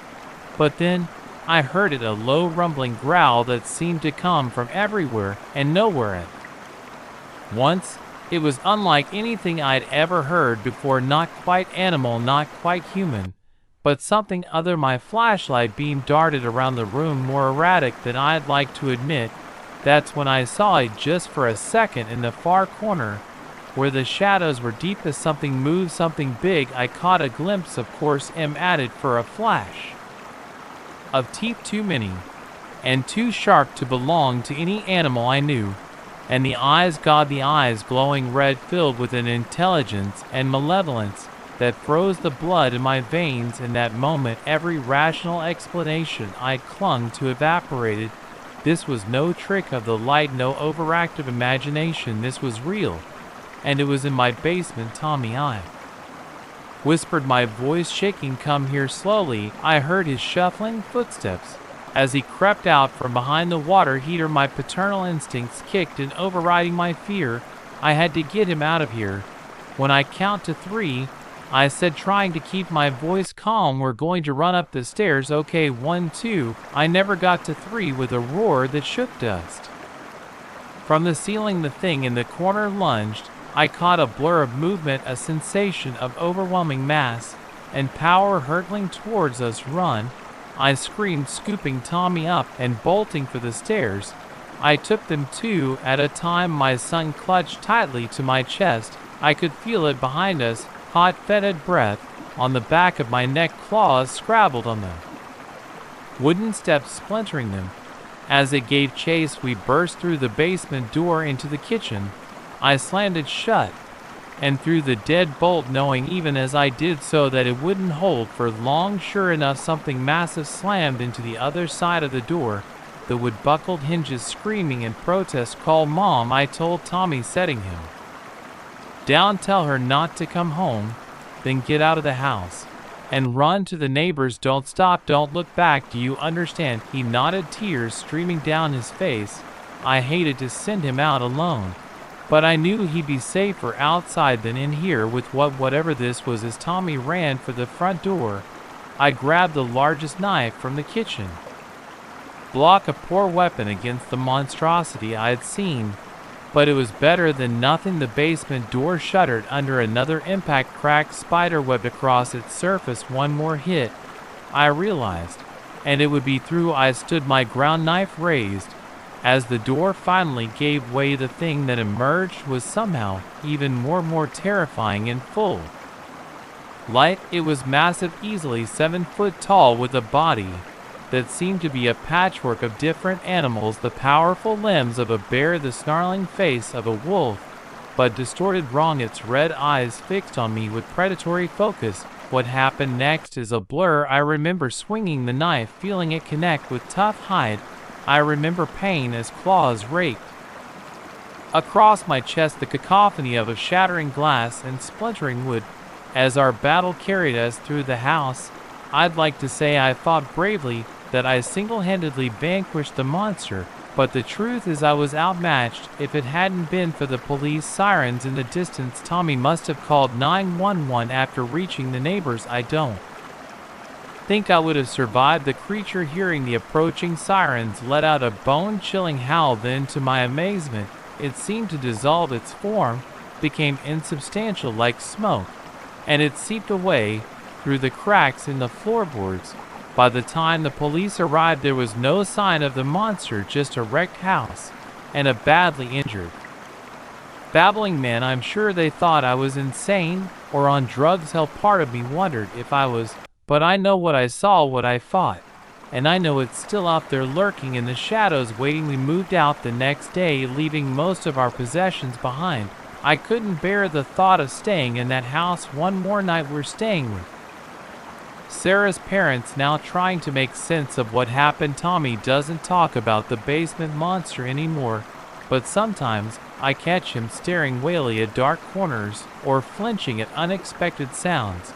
And late at night, when the house is quiet, I lie awake straining my ears for that telltale growl, because now I know the truth. Monsters are real, and once you've seen them, you can never unsee them. You can never feel truly safe in the dark again. So if your child tells you there's a monster in the basement, listen, really listen, because sometimes the monsters are real. And by the time you realize it might be too late. The text message glowed ominously on my phone screen. I can see you, my heart raced as I scanned the empty streets searching for any sign of movement. It was past midnight, and I was alone in a city I barely knew. As I clutched my phone, another message pinged, "You can't hide from me."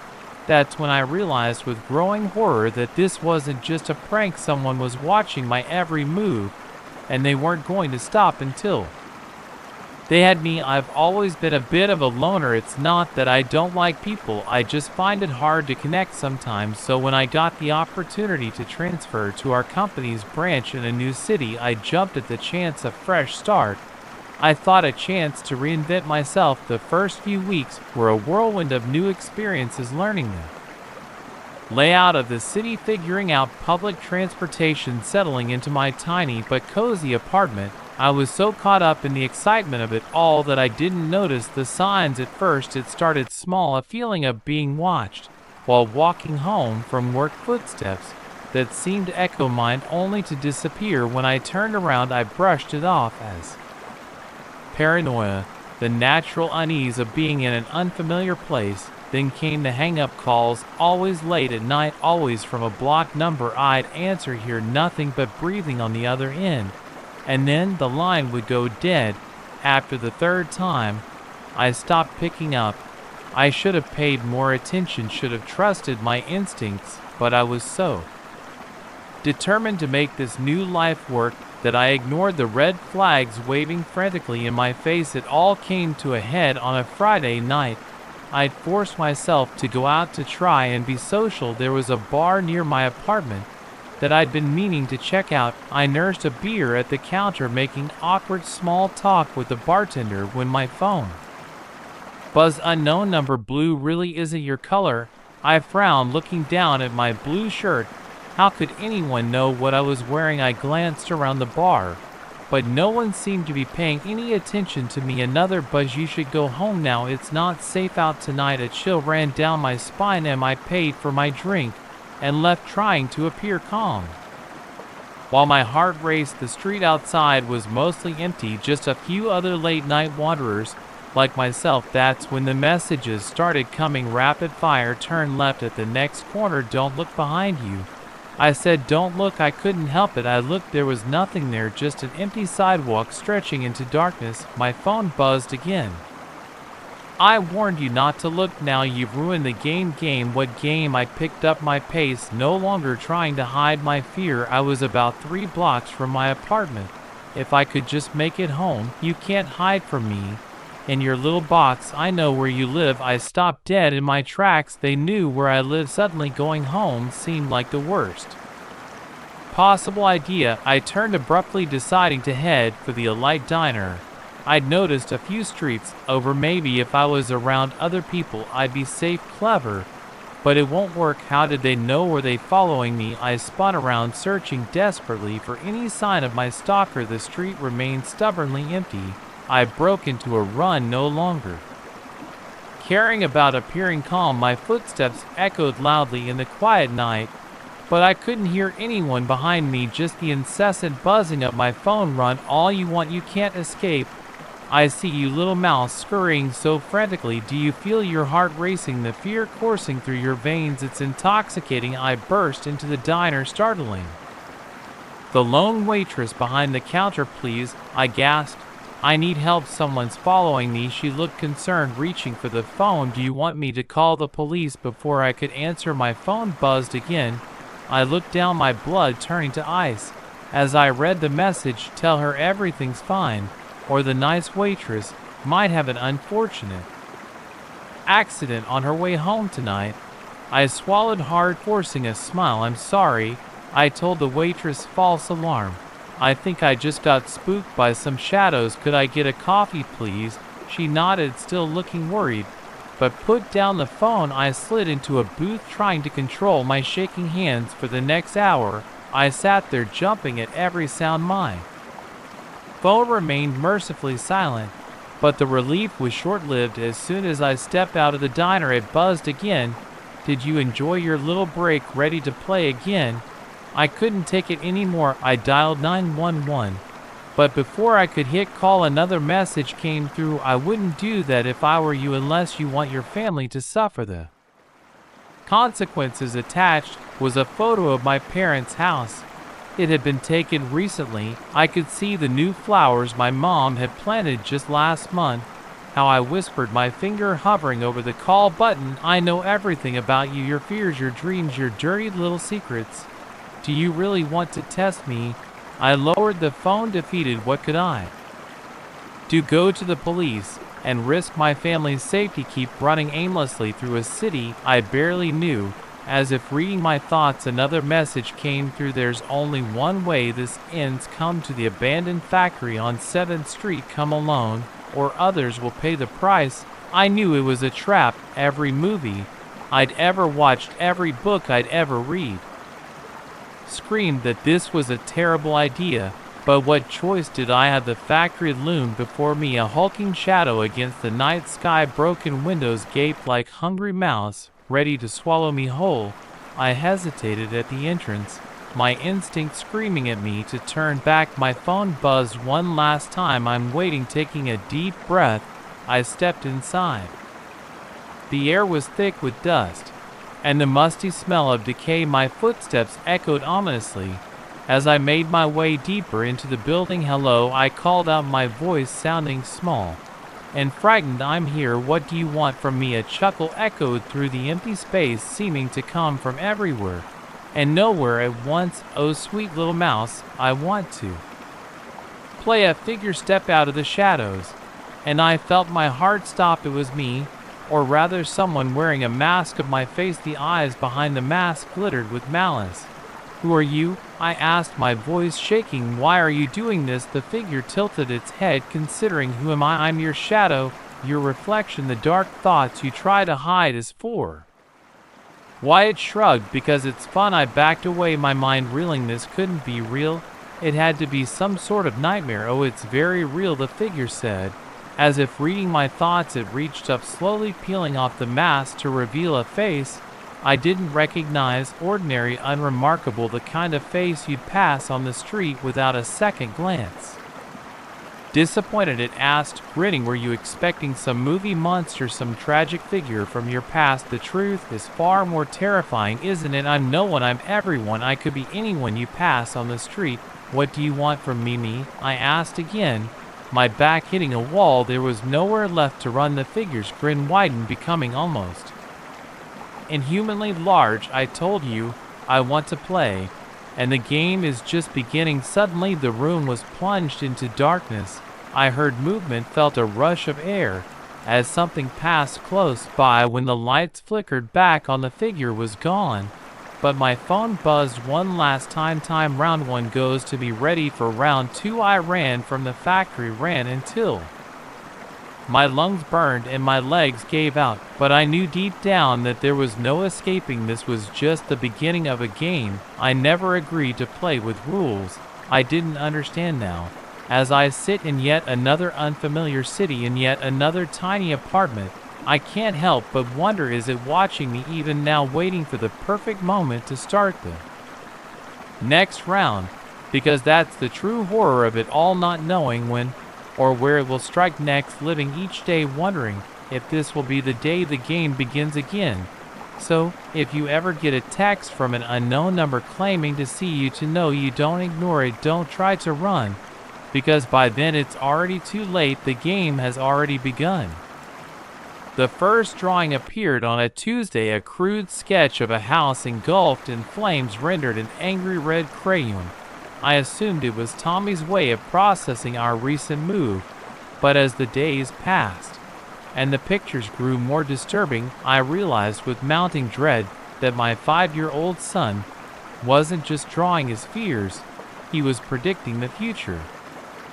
I've always been a pragmatic person, as a single dad I had to be. When my wife passed away 2 years ago, leaving me to raise Tommy alone, I threw myself into being the best father We had our routines, our little rituals that kept us grounded, pancakes, every Sunday morning bedtime stories, every night a life built on consistency and love, but all of that changed when we moved into the old Victorian on Elm Street.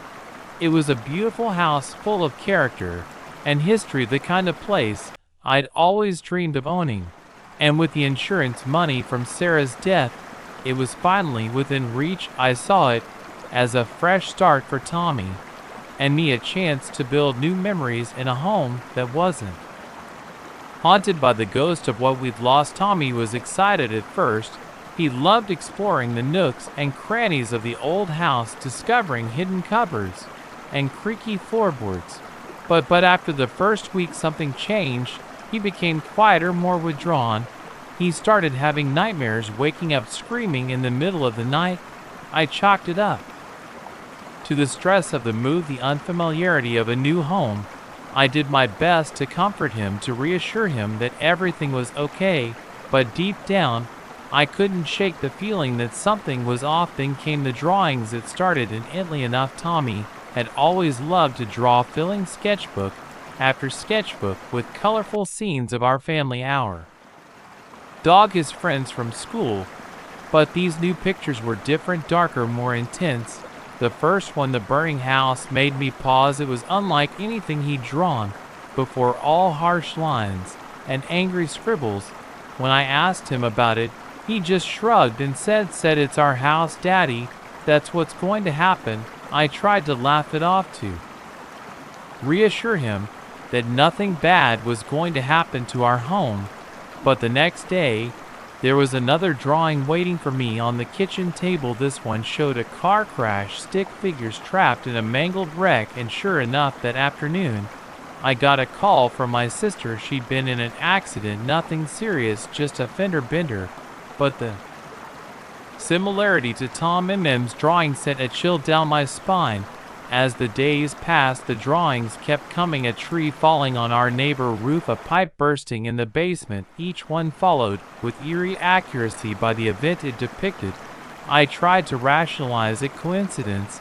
I told myself or maybe Tommy was overhearing things and incorporating them into his art, but deep down I knew that wasn't the case. Somehow my son was seeing the future, and what he saw terrified him. I started dreading the sight of Tommy's crayons of blank paper. Each new drawing brought a fresh wave of anxiety. What horror would he predict next? And more importantly, could I do anything to stop it? I took him to doctors, child psychologists, even a parapsychologist who specialized in children with special gifts. They all had different theories, different explanations, but none of them could tell me how to make it stop. Tommy, for his part, seemed both fascinated and frightened by his newfound ability. "I don't want to draw them, Daddy," he told me one night, his small voice quavering, "but the pictures are in my head. They won't go away until I put them on paper." I held him close, wishing I could take away this burden he carried. "It's okay, buddy," I whispered, "we'll figure this out together."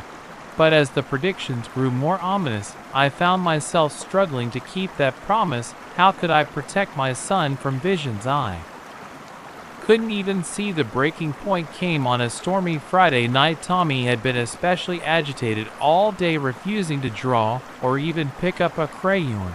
As I tucked him into bed, he grabbed my arm, his eyes wide with fear. "Don't go downstairs tonight, Daddy," he pleaded. "Please stay with me." I hesitated, aided, torn between comforting my son and investigating what had him so scared. In the end, my curiosity won out. I waited until Tommy had fallen into a fitful sleep, then crept downstairs. The house was quiet save for the patter of rain against the windows and the occasional rumble of thunder.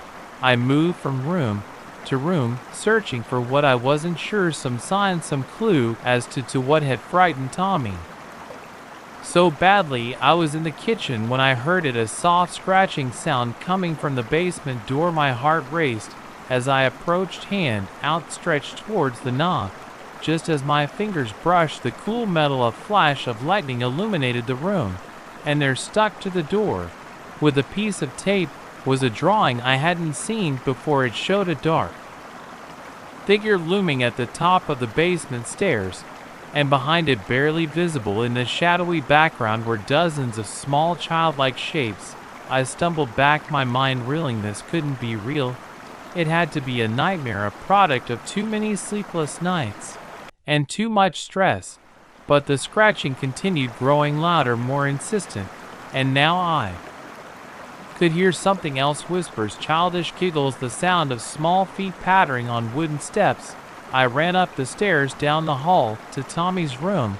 I scooped him up, still half asleep, and bolted for the front door. We were in the car and halfway down the street before I realized I was in my pajamas, barefoot, with nothing but my son and the clothes on our backs. We never went back to that house.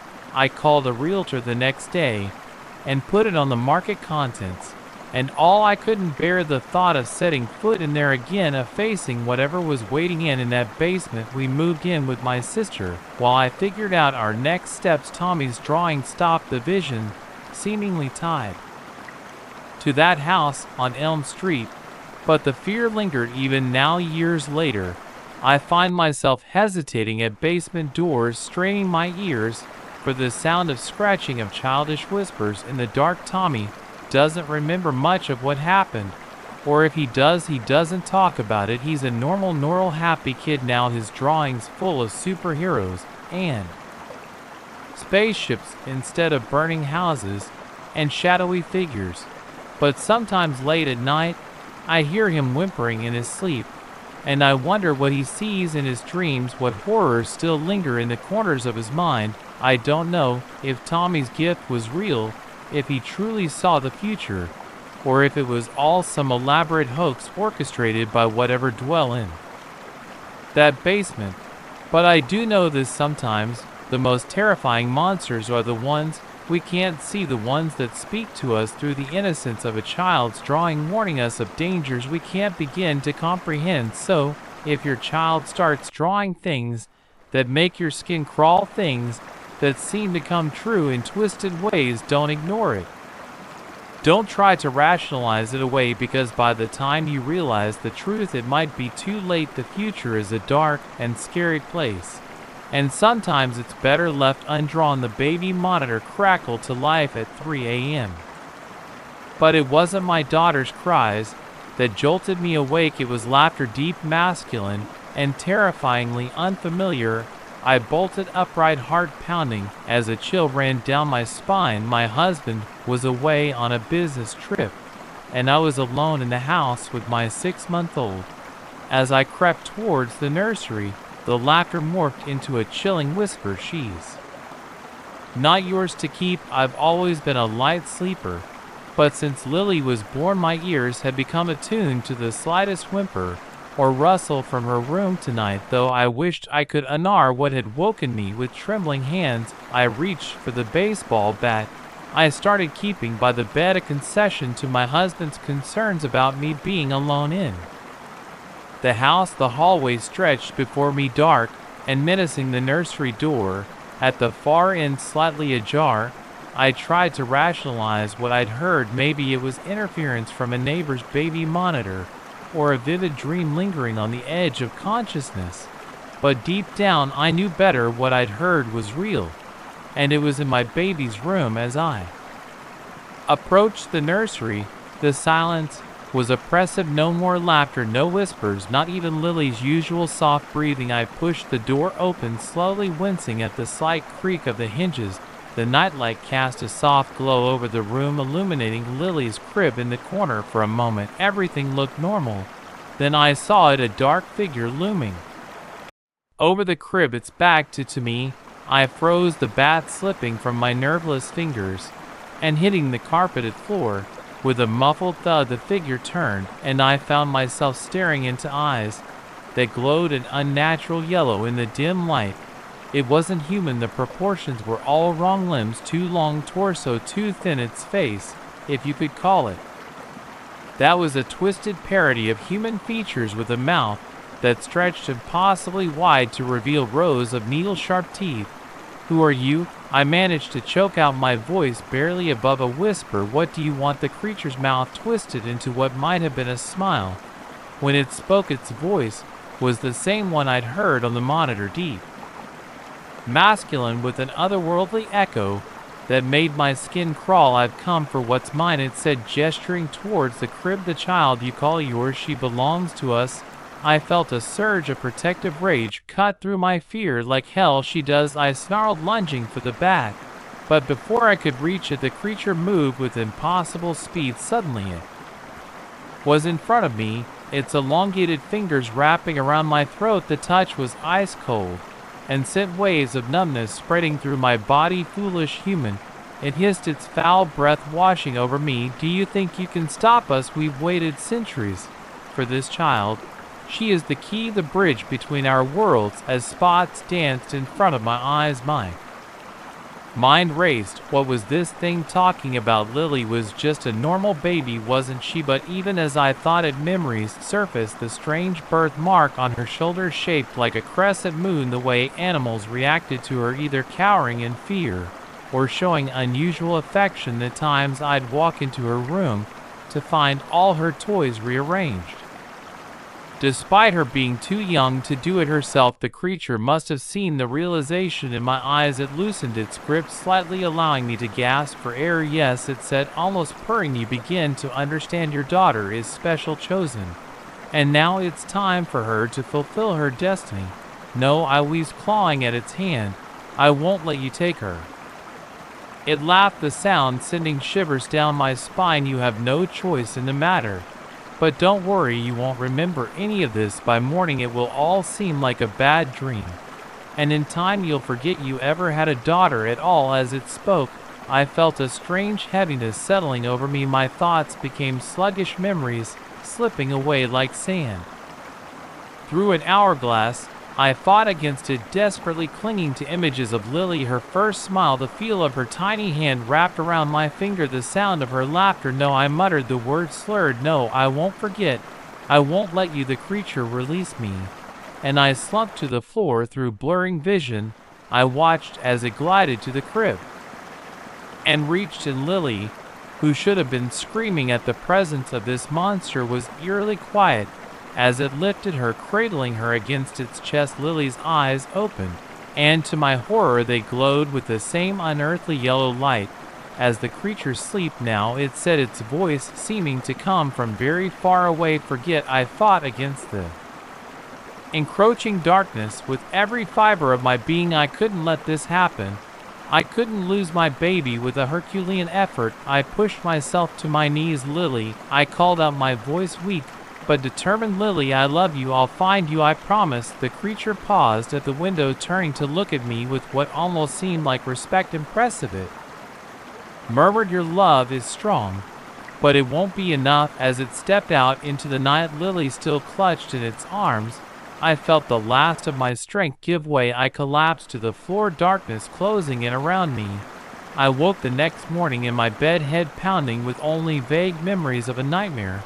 It wasn't until I walked into the nursery and saw the empty crib that the truth came crashing back. Lily was gone, and according to everyone else, my husband, the police, even my own parents, she had never existed. There were no photos of her on my phone or in our albums. The nursery was set up as a guest room with no sign it had ever housed a baby. Even my body showed no evidence of having given birth 6 months ago. I would have thought I was going insane if it weren't for two things: the faint bruises on my neck in the shape of long, thin fingers, and a single baby sock I found tucked in the back of a drawer, embroidered with the name Lily. It's been 5 years since that night, 5 years of searching, of being called crazy, of losing friends, and nearly losing my marriage. But I haven't given up. I can't. I've delved into folklore, mythology, the occult, anything that might give me a clue about what took my daughter, and why. I've traveled to sacred sites, consulted with mediums and psychics, even undergone hypnosis to try and recover more memories of that night. Slowly I've pieced together a theory. There are old Stories whispered in the shadows of every culture of changelings, fairy children left in place of human babies.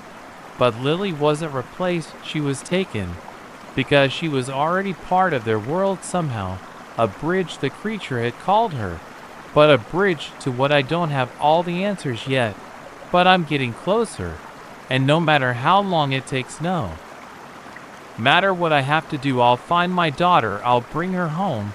Because a mother's love is stronger than any magic, any curse, any barrier between worlds. And I made a promise, that night, a promise I intend to keep. So, if you're out there, Lily, know that I'm coming. And to the thing that took her, beware, because there's nothing in this world or any other more dangerous than a mother fighting for her child. The hunt continues, and I won't rest until I have my daughter back in my arms. The musty scent of aged wood and secrets hit me as I opened the hidden cellar door. Cobwebs clung to my fingers, and dust motes danced in the beam of my flashlight. I'd expected to find old furniture, maybe some vintage wine. Instead, the light illuminated rows of strange symbols etched into the walls and floor, forming intricate patterns that seemed to Y in the flickering light. As I stepped further into the room, my foot knocked against something. I looked down and froze there. Half buried in the dirt floor was a human skull. And it wasn't alone. I never wanted to inherit this old cabin. It had belonged to my grandfather, a man I barely knew. He was always the black sheep of the family, living out in the woods, rarely attending family gatherings. When he did show up, he'd corner me with wild tales of ancient rituals and dark forces lurking in the shadows. As a kid, I found it thrilling. As an adult, I wrote him off as a harmless eccentric, but now standing in this hidden cellar, I wasn't so sure anymore. It had been 3 weeks since the lawyer had contacted me about the inheritance. Apparently Grandpa Joe had left everything to me, his only grandson. At first, I was puzzled. Why me? We'd barely spoken in years.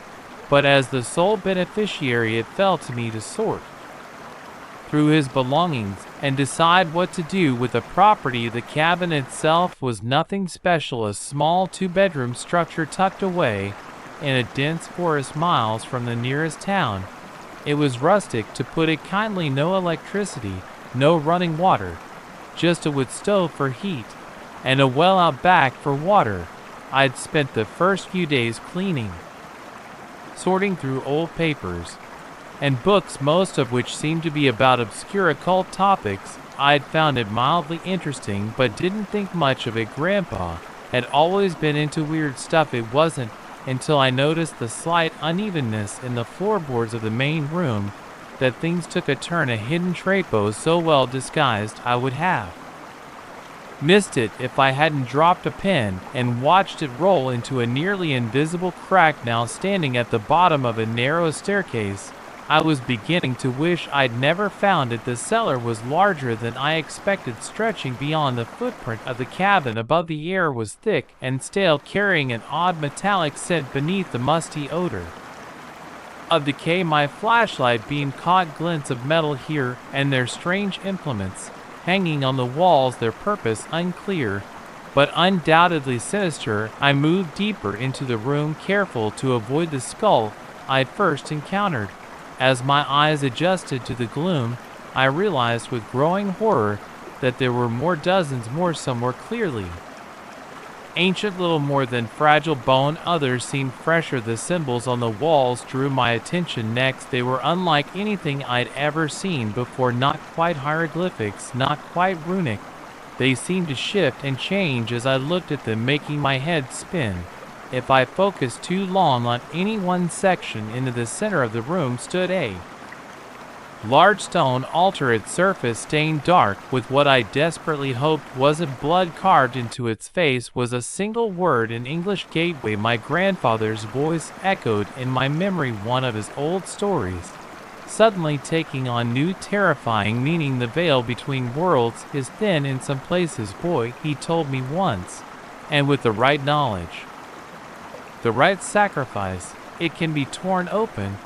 I stumbled back, my breath coming in short gasps. This couldn't be real. My grandfather wasn't some dark sorcerer.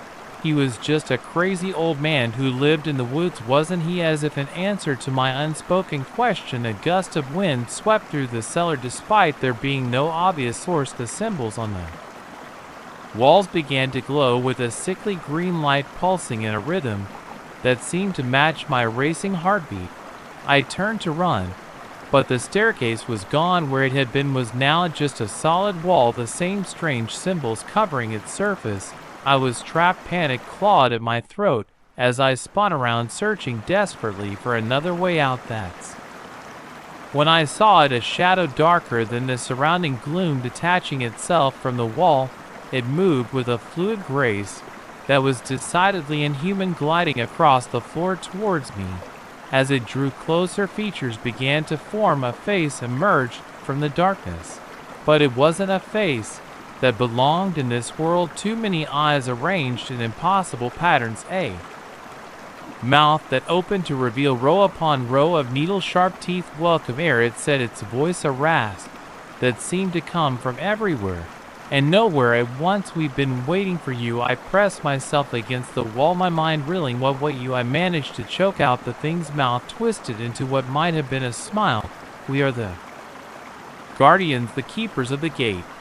And you, child of Joseph, are the key. We've been waiting for. My grandfather's name on this creature's lips sent a fresh wave of terror through me.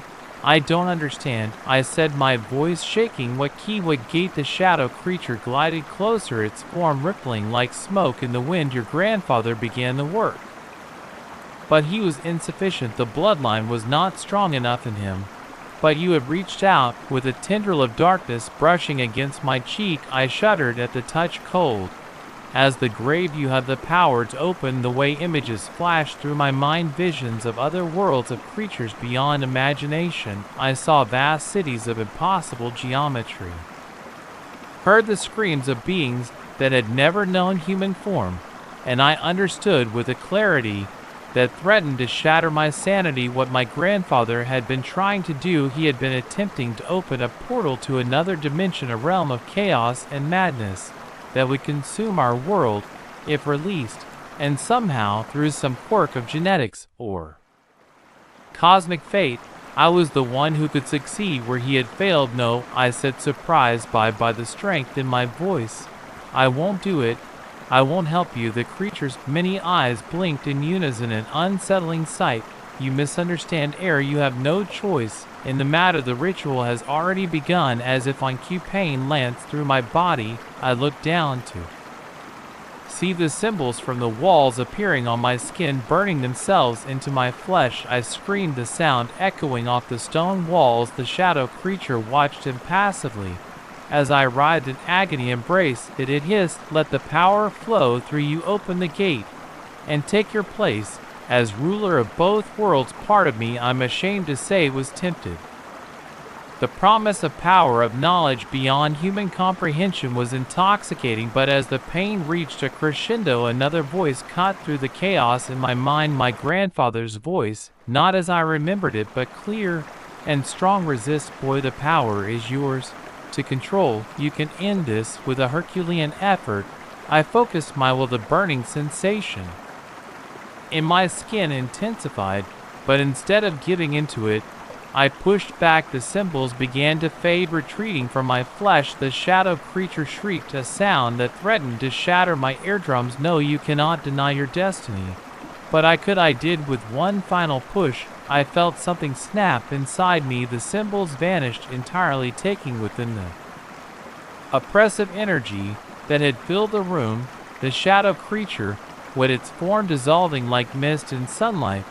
This isn't over, it snarled as it faded away. The gate will open, if not by your hand, then by another's. And then it was gone. The cellar was just a cellar again, dark and musty, filled with the evidence of my grandfather's madness. The staircase had reappeared, offering escape. I didn't wait around. I fled the cabin, driving through the night until I reached the nearest town. I reported the skulls to the police, spinning a tale about stumbling upon an old burial site. I didn't mention the symbols, the altar, or the creature. Who would believe me? It's been months since that night.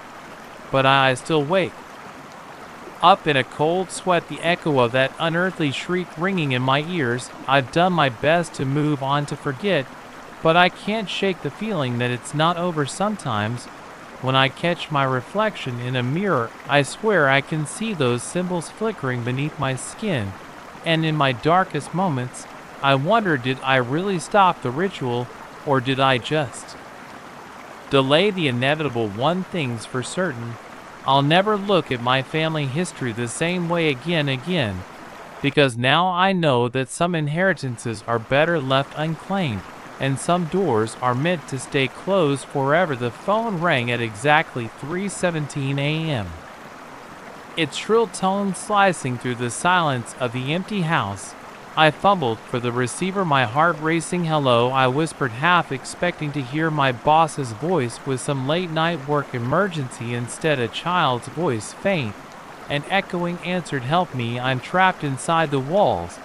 I sat bolt upright, suddenly wide awake. This wasn't just a wrong number or a prank call. This was the house I was supposed to be watching, and I was the only one here.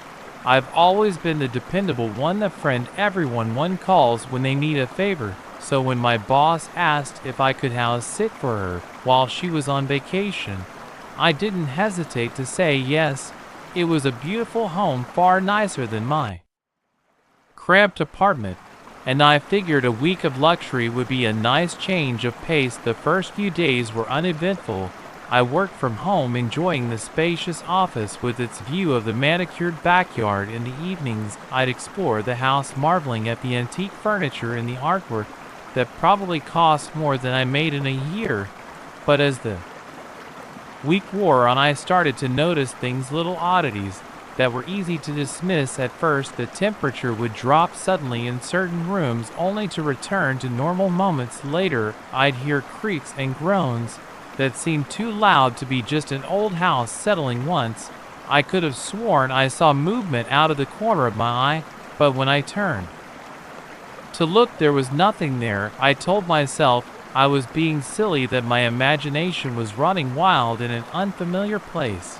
But I couldn't shake the feeling that I was being watched. Then came the phone call. As I sat there in the dark, the child's voice still echoing in my ear, I tried to make sense of what was happening. There were no kids in this house. My boss didn't have children, and the nearest neighbors were too far away for this to be some kind of prank. "Who is this?" I asked, my voice shaking despite my efforts to stay calm. "Where are you?" "Inside the walls," the voice repeated, a little stronger now. "Please, you have to help me. He'll be back soon." A chill ran down my spine. "Who will be back? How did you get inside the walls?" But the line went dead, leaving me alone with the quiet hum of the dial tone. I switched on the bedside lamp, its warm glow doing little to dispel the sense of unease that had settled over for me. Part of me wanted to call the police, but what would I tell them? That I'd received a mysterious phone call from a child claiming to be trapped in the walls. They'd think I was crazy or playing some kind of joke. No, I needed to investigate this myself first. If there really was someone in danger, I couldn't waste time trying to convince skeptical authorities. I grabbed my phone as a makeshift flashlight and crept out into the hallway. The house seemed different in the dark, the familiar shapes of furniture casting strange shadows that seemed to move when I wasn't looking directly at them. "Hello," I called out softly. "Is anyone there?" No response, just the creaking of floorboards under my feet. I made my way downstairs, checking each room carefully. The living room, the kitchen, the study, all empty, all silent. But as I passed the door to the basement, I heard it, a faint tapping sound coming from behind the wall. My hand trembled as I reached for the doorknob. Every instinct was screaming at me to run, to get out of the house, and never come back. But if there really was a child in trouble, the basement was pitch black, my phone's light barely penetrating the gloom. As I descended the stairs, the tapping grew louder, more insistent. It seemed to be coming from the far corner of the room. I approached slowly, sweeping my light across the wall. At first, I saw nothing unusual, then a flicker of movement caught my eye. A small section of the wall no bigger than a shoe box was moving, bulging outward, as if something was pushing against it from the inside. My heart pounding in my ears, I reached out to touch the wall. It was warm, much warmer than it should have been, and as my fingers made contact, I felt it pulse like a heartbeat. "Hello," I whispered. "Are you in there?" The tapping stopped abruptly for a moment. There was only silence, then so quietly, I almost missed it, a voice replied, "You came, please let me out." It was the same voice from the phone, but there was something off about it, a strange hollow quality that made the hair on the back of my neck stand up. "How?" I asked, my mouth dry. "How do I get you out?" "There's a seam," the voice said. "Find it, pull it open." I ran my hands over the wall, feeling for any kind of opening. To my surprise, I found 1/8 in line, barely perceptible, running vertically up the wall. I dug my fingers into it and pulled the wall, peeled open like a ripe fruit, revealing a dark pulsing mass within. The stench that poured out was overwhelming, a mix of decay and something alien, something that had no place in our world. I stumbled back, gagging. From the opening, a small figure emerged, but it wasn't a child, not anymore. Its skin was pale and translucent, stretched too tight over a frame that was both familiar and wrong. Its eyes too large for its face, fixed on me with an hunger that was anything but childlike. "Thank you," it said, its voice now a rasp that seemed to come from everywhere at once. "I've been waiting so long." I turned to run, but my legs wouldn't move. I was frozen in place, trapped by those impossible eyes. The creature took a step towards me, its movements jerky and unnatural. "Don't be afraid," it said, reaching out with fingers that were far too long, too thin. "I just want to play." As its cold hand touched my arm, the world around me began to warp and shift. The basement walls melted away, revealing a vast, impossible space beyond. I saw things that no human mind was meant to comprehend, cities that defied geometry, beings of pure energy and malevolence, a sky that was alive and watching. I wanted to scream, but no sound came out. I was being pulled into that other world, my very essence unraveling as reality collapsed around me. Just when I thought I would be lost forever, a new sound cut through the chaos, the ringing of a phone, loud and insistent. I jolted awake, gasping for air. I was in bed, tangled in sweat-soaked sheets. Sunlight streamed through the windows, and my cell phone was ringing on the nightstand. With shaking hands, I answered it. It was my boss checking in to see how things were going. "Everything okay?" she asked. "You sound out of breath." I opened my mouth to tell her about the nightmare, about the thing in the walls, but as I glanced around the sunny, normal-looking bedroom, the words died in my throat. "Everything's fine," I heard myself say. "Just a weird dream." We chatted for a few more minutes before hanging up. I sat there for a long time afterward, trying to convince myself that it had all been a dream, just a product of an overactive imagination in an unfamiliar house. But as I got up to start my day, I caught sight of myself in the mirror, and there, just visible under the sleeve of my t-shirt, were 5 small bruises, finger marks, as if someone or something with very long, very thin fingers had gripped my arm. "I leave the house today. My boss comes back tomorrow, and I'll hand over the keys," with a smile, never letting on what I experienced here. But I know I'll never be the same, because now I know the truth, that reality is a thin veneer, and just behind it, in the spaces we can't see, things are waiting, watching. And sometimes, if we're not careful, they find a way through. So, if you're ever alone in a quiet house, and the phone rings in the middle of the night, think twice before you answer, because you never know who or what might be on the other end of the line. The crayon sketch sent a chill down my spine. A crude drawing of a car wreck, complete with stick figure bodies strewn across the paper. It wouldn't have been so unsettling if I hadn't found it while cleaning the elementary school at midnight. or if I hadn't seen an identical accident on my way to work the next morning as I stared at the growing pile of prophetic drawings, each depicting a gruesome event that came true. I realized with mounting horror that I was witnessing predictions of death scrawled by the innocent hands of children. I never thought I'd end up as a night janitor at Westbrook Elementary, but life has a way of throwing curveballs, and after losing my job in it, I was grateful for any steady paycheck. The work wasn't glamorous, but it was straightforward, and the solitude suited me, or so I thought. The first few weeks were uneventful. I'd mop floors, empty trash cans, and occasionally chuckle at the artwork plastered on classroom walls. Kids have wild imaginations, and their drawings often reflected the fantastical creatures, elaborate spaceships, and the occasional family portrait where mom or dad was inexplicably purple. But then I started noticing patterns. It began with a car accident drawing. I found it crumpled in a trash can while cleaning Mrs. Thompson's second grade classroom. Something about the crude red crayon and the detailed carnage made me pause. I smoothed it out, meaning to toss it back, when a name caught my eye. Johnson was scrolled above one of the stick figures. The next morning, driving to my day job at the local supermarket, I saw the flashing lights of emergency vehicles. A multi-car pileup had traffic at a standstill. As I inched past, I saw a familiar name on the side of one of the mangled vehicles: Johnson Sons Plumbing. I told myself it was a coincidence, a weird one, sure, but nothing more. But then it happened again and again. A drawing of a house engulfed in flames, followed by news of a devastating fire. 2 streets over, a stick figure falling from a crudely drawn cliff, preceding a tragic hiking accident in the nearby state park. Each time, the details matched with eerie precision. I started collecting the drawings, tucking them away in a folder I kept in my cleaning cart. I told myself I was looking for a pattern, trying to make sense of it all, but deep down I knew I was hoping to prevent the next tragedy.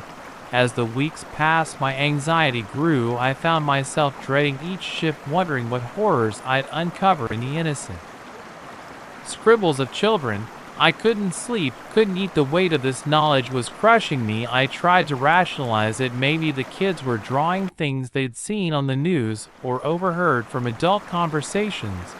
But the timing never matched up. The drawings always came first, sometimes days or even weeks before the events they depicted. I considered going to the police, but what would I say that I, a night janitor, had discovered a group of elementary school students with the power to predict deadly accidents? They'd think I was insane.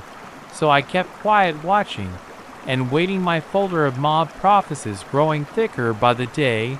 It was a Tuesday night when everything changed. I was in the art room wiping down tables when I noticed a drawing left out on one of the easels. My blood ran cold as I recognized the style, the same crude figures, the same vivid red crayon.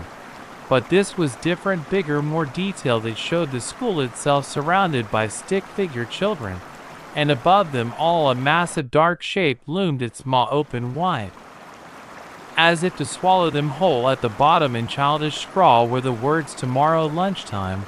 I staggered back, my mind reeling. This wasn't just an accident or a random tragedy. This was something targeting the school, targeting the children. And it was happening tomorrow. I had to do something. But what? Call the police? They'd never believe me. Warn them. Principle, based on what evidence? As I stood there paralyzed by indecision, I heard something that made my blood run cold, the sound of childish laughter echoing through the empty halls. I spun around, my heart pounding. The art room door was open, spilling light into the dark corridor beyond. And there, just at the edge of the light, I saw a small figure dart past. "Hey," I called out, my voice shaky. "Who's there?" No response, just another burst of giggles. Further down the hall. Now, against my better judgment, I followed through the darkened school. I went chasing shadows and whispers every time I thought I cornered the mysterious child. They'd slip away, always just out of reach. Finally, I found myself in the school's main hallway. Moonlight filtered through the large windows, casting everything in an eerie silvery glow, and there, at the far end, stood a small figure. As I approached, I realized with a jolt that it wasn't one child, but many, a group of them standing unnaturally still, their faces hidden in shadow. "What are you doing here?" I asked, trying to keep my voice steady. "The school's closed. You shouldn't be here." One of the children stepped forward in the dim light. I could see it was a little girl, no more than 7 or 8, but something was off. Her movements were too fluid, too graceful for a child that age. "We're always here," she said, her voice a chorus of whispers. "We see what's coming." We tried to warn them, but they never listened. A chill ran down my spine. "The drawings," I breathed, "they're yours." The girl nodded, a sad smile playing on her lips. "We see the threads of fate, the paths not taken. We draw what must be, hoping someone will understand." But why? I asked, my mind struggling to comprehend what I was hearing. Why show these horrible things if they can't be changed? The group of children moved as one, spreading out to form a circle around me. Their eyes, I noticed with growing horror, were completely black, reflecting the moonlight like polished obsidian. "Because sometimes," the girl said, her voice growing deeper, older, "sometimes someone does understand, someone sees, and then we can feed." Before I could react, the children lunged forward. I felt small, cold hands gripping my arms, my legs. The little girl stood before me, her mouth opening impossibly wide to reveal rows of needle-sharp teeth. "Your fear," she hissed, her voice now a guttural growl. "Your despair at the inevitability of it all. It sustains us, and now you will join us." Another watcher, another artist of doom. I tried to scream, to fight, but my body wouldn't respond. I could only watch in mute terror as the girl's form began to shift and warp, growing larger, darker, until it was the same monstrous shape I'd seen in the drawing. As its MW closed around me, I had one last horrifying realization. The drawing hadn't then been a prediction of some external threat. It had been a warning about me, about what I would become. I woke up the next morning in my own bed, drenched in sweat, convinced it had all been a nightmare. But when I looked in the mirror, my eyes were different, darker, and in my hand was a red crayon, its tip worn down to a nub. "I don't work at the school anymore. I can't bear to see the children knowing what I know now, but I can't stop drawing. The visions come unbidden, and I have to put them on paper." I tell myself I'm trying to warn people, to prevent the tragedies I see, but deep down I know the truth. I'm not warning anyone. I'm feeding something ancient and hungry that lives in the spaces between what is and what could be. So, if you ever come across a crudely drawn picture that makes your skin crawl, that seems to predict some awful event, don't look too closely, don't try to understand. Because once you see it, once you know, you can never go back. And the watchers, the artists of doom, are always looking for new recruits. A flicker of movement in my rearview mirror caught my eye, heart racing. I whipped my head around to confront the intruder, only to find an empty back seat. Shaking off the eerie feeling, I returned my gaze to the road. But as I glanced back at the mirror, there it was again, a shadowy figure, its features indistinct but undeniably present. I blinked hard, and it vanished. Was I losing my mind, or was something sinister playing a deadly game of hide and seek in my car? I've always been a bit of a night owl. There's something about the quiet darkness that calms my restless mind. So when I landed a job that required frequent late-night drives between cities, I thought it was perfect, just me, the open road, and the stars above. But that was before the shadows started appearing. It began subtly enough, a flicker in my peripheral vision. As I cruised down empty highways, a sense of movement where there should be none, easy enough to dismiss as tricks of the light, are the result of too much caffeine and too little sleep. But as the weeks wore on, the occurrences became More frequent, more substantial, I catch glimpses of a figure in the back seat, always just for a second before it disappeared. Sometimes it seemed small, child-sized, other times it loomed large, as if it could barely fit in the car. I tried to rationalize it. Sleep deprivation can do strange things to the mind. After all, I started taking power naps at rest stops, drinking less coffee, even had my eyes checked, but nothing changed. The breaking point came on a particularly dark night. I was driving through a stretch of forest, the trees pressing close on either side of the road, creating a tunnel of darkness broken only by my headlights.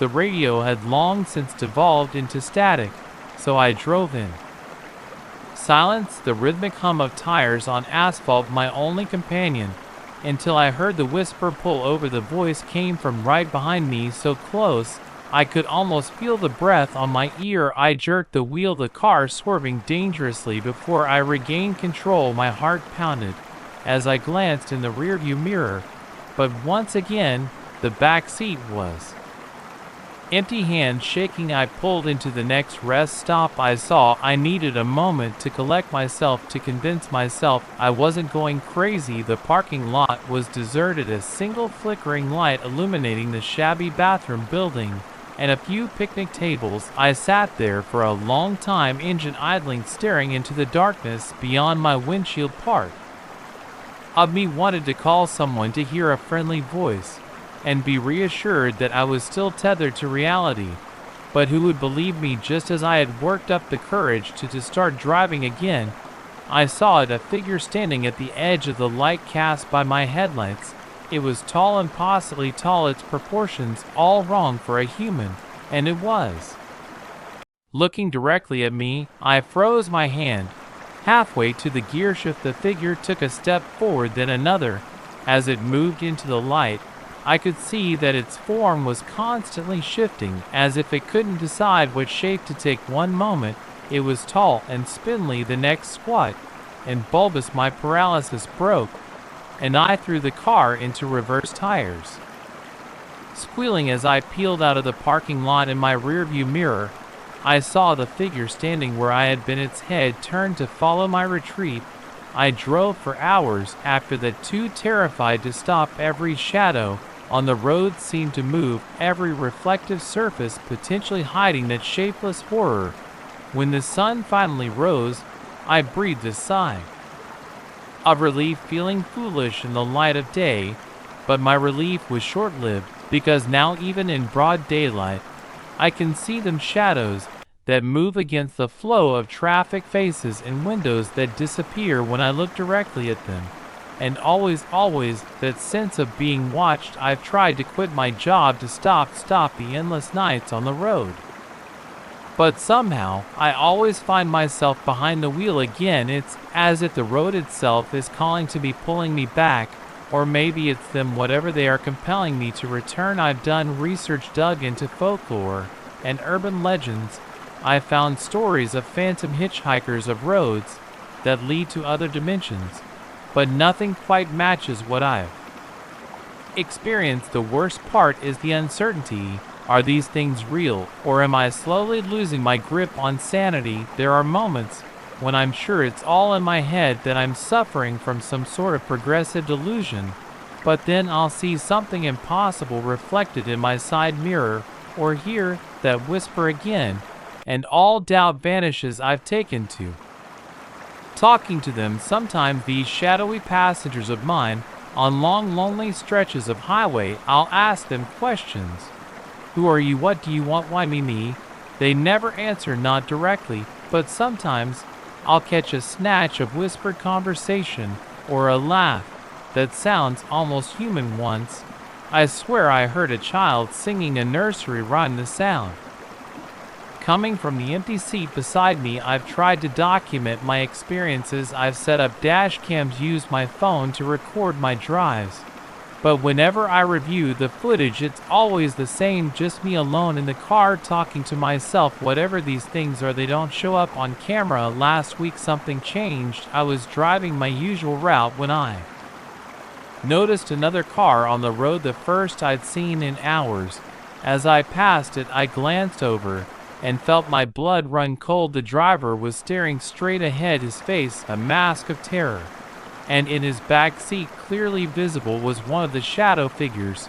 I slammed on my brakes, pulling over to the shoulder. The other car continued on, disappearing around a bend in the road, but now I knew I wasn't alone in this. Whatever was happening to me was happening to others too. Since then I've been watching other drivers more closely. Most seem oblivious, going about their journeys without a care, but every so often I'll see someone who looks like I feel tense, alert, their eyes constantly darting to their rear view mirror. I want to reach out to them, to let them know they're not alone. But how do you start a conversation about shadow people and phantom passengers without sounding completely insane? So I drive on night after night, never sure if I'm truly alone in my car. I've come to accept that this is my life now, this endless journey through a world that's no longer quite what it seems. Sometimes in my darkest moments, I wonder if I'm still driving at all. If that night at the rest stop something happened, if maybe, just maybe, I never left that parking lot, and everything since has been some kind of fever dream or purgatory. But then I'll pass another driver, see that look of recognition and fear in their eyes, and I'll know this is real, all of it. So if you're ever driving late at night and you catch a glimpse of something impossible in your mirror, know this: you're not alone. We're out here, the haunted drivers, navigating a world that's far stranger and more dangerous than most people realize. And if you see me on the road, give me a wave, just don't look too closely at my back seat. You might not like what you see. The old woman's words echoed in my mind as I stared at the wall. They're living in there, you know, watching us, waiting. I dismissed her as a silent neighbor. But now, as I pressed my ear against the cool plaster, I heard it, a faint scratching followed by what sounded like muffled whispers. My blood ran cold as I realized the truth. My house wasn't just old, it was inhabited. I never wanted to move into this neighborhood. The houses were ancient, the kind with creaky floorboards and drafty windows that rattled in the wind.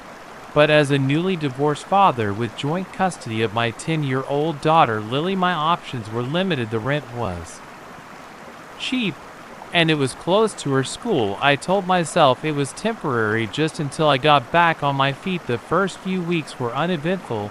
I spent my days at work and my evenings trying to make the place feel like home. For Lily's weekend visits, I painted her room her favorite shade of purple, hung fairy lights around her bed, anything to make this creaky old house feel magical rather than creepy. It was on a Tuesday night when things started to get weird. I was up late, unable to sleep, when I heard it, a soft tapping sound coming from inside the wall. At first, I thought it might be pipes or maybe even mice. But as I listened, the tapping seemed to form a pattern almost like Morse code. I shrugged it off, chalking it up to an overactive imagination fueled by too much late-night TV. But the next night, it happened again, and the night after that, always the same wall, always around 3 a.m. That's when I met Mrs. Abernathy, my elderly next-door neighbor. I was out mowing the small patch of grass that passed for a front yard when she shuffled over, leaning heavily on her cane. "You hear them yet, dearie?" she asked, her rheumy eyes fixed on me with surprising intensity. "Here, who?" I replied, wiping sweat from my brow. She cackled, a sound that sent shivers down my spine. Despite the summer heat, the wall people, of course, they've been here longer than any of us, watching, waiting. I forced a laugh, trying to hide my unease. "Right, wall people. I'll keep an eye out for them, Mrs. Avery." She grabbed my arm with surprising strength. "No, you listen here, young man. They're real as you and me, and they're hungry, always hungry." I gently extricated myself from her grip and made some excuse about needing to get back to work as I watched her shuffle back to her house. I couldn't shake the feeling that her words had struck a chord with something deep inside me. That night the tapping was louder than ever, and this time I could have sworn I heard voices, faint, muffled, but definitely there. I pressed my ear against the wall, straining to make out words. Hungry soon the child, I jerked back as if I'd been burned that the child surely. They couldn't mean Lily, but even as I tried to rationalize it, a cold dread settled in the pit of my stomach. The next day I called in sick to work and started researching the history of the house. What I found chilled me to the bone. Over the past century there had been multiple disappearances associated with this property, always children, always on the night of a full moon. I looked at my calendar with growing horror. The next full moon was this Saturday, the day Lily was supposed to come stay with me. I considered calling my ex-wife and making up some excuse to cancel the visit, but I knew how much Lily was looking forward to seeing her new room, and part of me, the rational part, that still insisted this was all coincidence and overactive imagination, didn't want to seem like the unstable parent. So instead, I prepared. I bought a sledgehammer, telling myself it was for some home improvements. I stocked up on salt, iron, filing, sage, anything that folklore said could ward off evil spirits. And I waited. Saturday arrived, and with it Lily. Her eyes lit up when she saw her room, and for a few hours I almost forgot about my fears. We had pizza, watched movies, and for a moment everything felt normal. But as night fell, the atmosphere in the house changed. The air felt heavier, charged with an energy I couldn't explain. And the tapping in the walls, it was constant now, no longer just at 3 a.m. I put Lily to bed, making sure her nightlight was on and promising to leave my door open. Then I sat in the hallway, sledgehammer in hand, waiting. Midnight came and went, then 1 and 2 a.m. With each passing hour the tapping grew louder, more insistent. I could hear the voices clearly now, chanting in a language I didn't understand. At 2:59 a.m. everything went silent. The sudden absence of noise was more terrifying than the tapping had been. I stood gripping the sledgehammer tightly, my eyes fixed on Lily's door. 3 allure, and a scream shattered the silence. Lily screamed. I burst into her room, sledgehammer raised. What I saw defies explanation. The wall beside Lily's bed was moving, bulging outward, as if something was pushing against it from the inside. And through the strained plaster I could see faces, dozens of them, pressing against the wall like it was a thin membrane. Lily was pressed against the opposite wall, her eyes wide with terror. As I watched, a hand, pale, skeletal, with too many joints, began to emerge from the writhing wall. I didn't think I acted with a roar that I barely recognized as my own. I swung the sledgehammer. It connected with the wall with a satisfying crunch, and for a moment I heard shrieks of pain and anger from within. Run, Lily, I shouted, swinging again and again. Each impact sent plaster flying, revealing glimpses of a darkness beyond that hurt my eyes to look at directly. Lily bolted past me, and I heard her footsteps pounding down the stairs. Good girl, get out, get safe. I continued my assault on the wall, driven by a rage and fear I'd never experienced before. With each swing the otherworldly shrieks grew louder, more desperate. I saw flashes of pale, twisted bodies retreating into the darkness, and then suddenly it was over. The wall collapsed inward, revealing nothing, just insulation pipes and the normal innards of a house. The voices were gone. The tapping had stopped. I stood there panting, covered in plaster dust and sweat. Had I imagined it all? Was I going crazy? But then I saw it, a single skeletal handprint in the dust on the floor. As I watched it began to fade like a mirage, disappearing in the desert heat, I grabbed Lily and left that night, never to return. We stayed with my ex-wife while I figured out our next move. I tried to explain what had happened, but the words sounded insane, even to my own ears. In the end, I simply said there had been a break-in attempt, and I didn't feel safe there anymore. We moved to a new city, a new house, one with walls that don't whisper or move. But sometimes late at night, I still find myself pressing my ear against the plaster, listening, waiting, because now I know the truth. The walls aren't always just walls, and sometimes the things living inside them get hungry. So if you ever hear tapping in your walls, or voices that shouldn't be there, don't ignore it. Don't try to rationalize it away, because by the time you accept what's happening, it might be too late. The wall people are real, and they're always hungry. The child's laughter echoed through the empty corridors, sending a chill down my spine. I froze, flashlight beam quivering in my trembling hand. This abandoned hospital had been silent for decades, its halls long empty to patients and staff. So why at 2 a.m. was I hearing the unmistakable sound of a little girl's giggle? As I turned to investigate, the laughter grew louder, seeming to come from everywhere at once. I realized with growing horror that we weren't alone in this decaying building, and whatever was here with us was leading us deeper into its mystique depths. I've always been fascinated by urban exploration. There's something thrilling about stepping into places forgotten by time, piecing together the stories left behind in peeling paint and rusted equipment.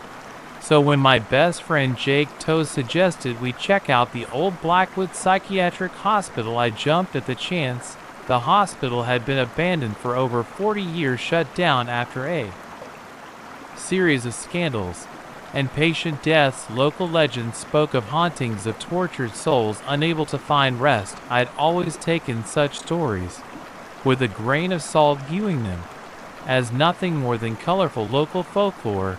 How wrong I was. We arrived just after midnight, parking Jake beat up Corolla a good distance away to avoid detection. The hospital loomed before us, a hulking shadow against the star-sown sky. Broken windows gaped like missing teeth, and ivy crawled up the weathered brick walls. Nature slowly reclaiming what man had abandoned. You sure about this? Jake whispered as we approached the chain-link fence surrounding the property. I could hear the slight tremor in his voice. See the way his eyes darted nervously from shadow to shadow. I grinned, trying to project a confidence I didn't entirely feel. Come on, where's your sense of adventure? It'll be fine. We'll poke around for an hour or two, get some cool photos, and be out before sunrise. If only I'd known then how wrong I was. We found a gap in the fence and slipped through our footsteps, crunching on years of accumulated debris. The main entrance was boarded up, but we discovered a side door with a broken lock. It creaked open ominously, as if reluctant to reveal the secrets it had guarded for so long. The smell hit us first, a musty, damp odor tinged with something I couldn't quite place. Decay, perhaps, or something even less pleasant. We flicked on our flashlights, the beams cutting through the gloom to reveal peeling wallpaper, overturned furniture, and walls covered in graffiti. For the first hour, it was exactly what I'd expected. We explored dusty offices, picked our way through a collapsed cafeteria, and snapped photos of eerily empty patient rooms. The only sounds were our hushed voices and the occasional scurry of what I hoped were just rats. It was when we reached the children's ward that things took a turn for the bizarre. The wing was in better condition than the rest of the hospital, almost as if time had touched it. Less harshly faded murals of cartoon characters smiled vacantly from the walls, their cheerfulness a stark contrast to the oppressive atmosphere. Check this out, Jake called, gesturing to a room off to our left. I joined him, shining my light where he pointed. It was a playroom, still filled with old toys. Dolls with cracked porcelain faces stared at us accusingly, and a rocking horse creaked softly in a non-resistant breeze. That's when we heard it, a giggle high and sweet echoing from somewhere down the hall. Jake and I exchanged wide-eyed glances. Tell me you heard that, he whispered. I nodded, my mouth suddenly dry. Probably just the wind, I said, not believing it. For a second, we stood frozen, straining our ears. For a long moment, there was only silence. Then, just as we began to relax, it came again. Louder this time, and unmistakably the laughter of a young child. We should go, Jake said, his voice tight with fear. Now part of me agreed wholeheartedly. Every instinct was screaming at me to run, to get out of this place, and never look back. But another part, the part that had driven me to explore abandoned places in the first place, was intrigued. curiosity warded with fear. And to my eventual regret, curiosity let's just check it out. I said if it's kids messing around, we should make sure they're okay. Jake looked at me like I'd grown a second head, but he nodded reluctantly. We moved down the hallway, our flashlight beams dancing erratically as our hands shook. The laughter came again, this time from a room at the end of the hall. As we approached, I noticed something odd. The door was different from the others, newer somehow, and painted a cheery yellow that seemed to glow faintly in the darkness. I reached for the handle, my heart pounding so hard I was sure Jake could hear it. The metal was ice cold beneath my fingers, sending a shock up my arm. I hesitated, suddenly certain that opening this door would change everything. We don't have to do this, Jake whispered, his hand on my shoulder. We can still leave. I shook my head. We've come this far. We need to know. With a deep breath, I turned the handle and pushed the door open. The room beyond was impossible, while the rest of the hospital was in ruins. This room looked brand new, brightly colored walls, shiny linoleum floors, and shelves lined with pristine toys. And in the center, sitting on a small plastic chair, was a little girl. She looked up as we entered, her face breaking into a wide smile. "You came," she exclaimed, clapping her hands in delight. "I've been waiting so long for someone to play with Jake." And I stood rooted to the spot, unable to process what we were seeing. The girl couldn't have been more than 7 or 8, with pigtails and a frilly dress that looked straight out of the 1950s.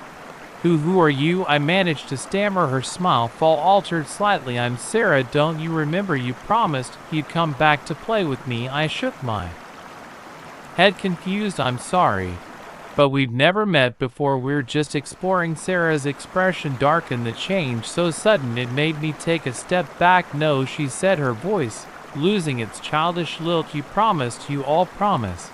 But you never come back. You leave us alone in the dark." The temperature in the room plummeted, our breath visible in sudden clouds. The toys on the shelves began to rattle, and the lights that shouldn't have been working in an abandoned building flickered ominously. "We need to go," Jake said, tugging at my arm now. But as we turned to leave, the door slammed shut. Sarah stood before it, but she was changing. Her form seemed to flicker like a bad television signal, alternating between the sweet little girl and something else, something with 2 long limbs and a mouthful of needle-sharp teeth. "You can't leave," she said, her voice a horrifying mix of child and monster. "Not until you play with us, all of us." As if on cue, more children began to appear. They phased through the walls, materialized from shadows, each of them bearing the same flickering, monstrous aspect as Sarah. Their eyes glowed with an unnatural light, fixed on Jake and me with predatory intensity. "Just a little game," Sarah said, reaching out with fingers that were suddenly more like claws. "It won't hurt much." What happened next is a blur of terror and adrenaline. Somehow, we managed to break free, to run through halls that seemed to stretch and twist impossibly. The children pursued us, their laughter now a cacophony of shrieks and howls that echoed from every direction. We burst out of the hospital just as dawn was breaking, not stopping until we reached Jake's car. We drove in silence, both of us too shaken to speak. I've tried to rationalize what happened that night, to tell myself it was all an hallucination, maybe caused by some toxic mold or gas leak in the old building. But deep down, I know the truth. Those children are still there, waiting in the darkness of that abandoned hospital, waiting for someone else curious or foolish enough to venture inside to join their endless, terrible game. So if you ever find yourself exploring an abandoned building and you hear a child's laughter echoing through empty halls, run, and don't look back, because some games once started can never be won, and some playmates never ever let you leave. The first time I saw my neighbor remove his face, I thought I was hallucinating. It was a fleeting glimpse through my kitchen window. Mr. Johnson standing in his backyard, peeling off what looked like a latex mask to reveal something underneath, something that wasn't human. I blinked, and he was normal again, waving cheer. Why, as he headed inside, but that moment of otherworldly horror lingered, planting a seed of doubt that would grow into a terrifying revelation. The man next door wasn't a man at all. I've always been a bit of an introvert, preferring the company of my books and my cat to the chaos of social interactions. So when I moved into the quiet suburban neighborhood of Maple Grove, I was relieved to find that most of my neighbors seemed to share my love of privacy. We exchanged polite nods and waves, maybe chat briefly about the weather while collecting our mail.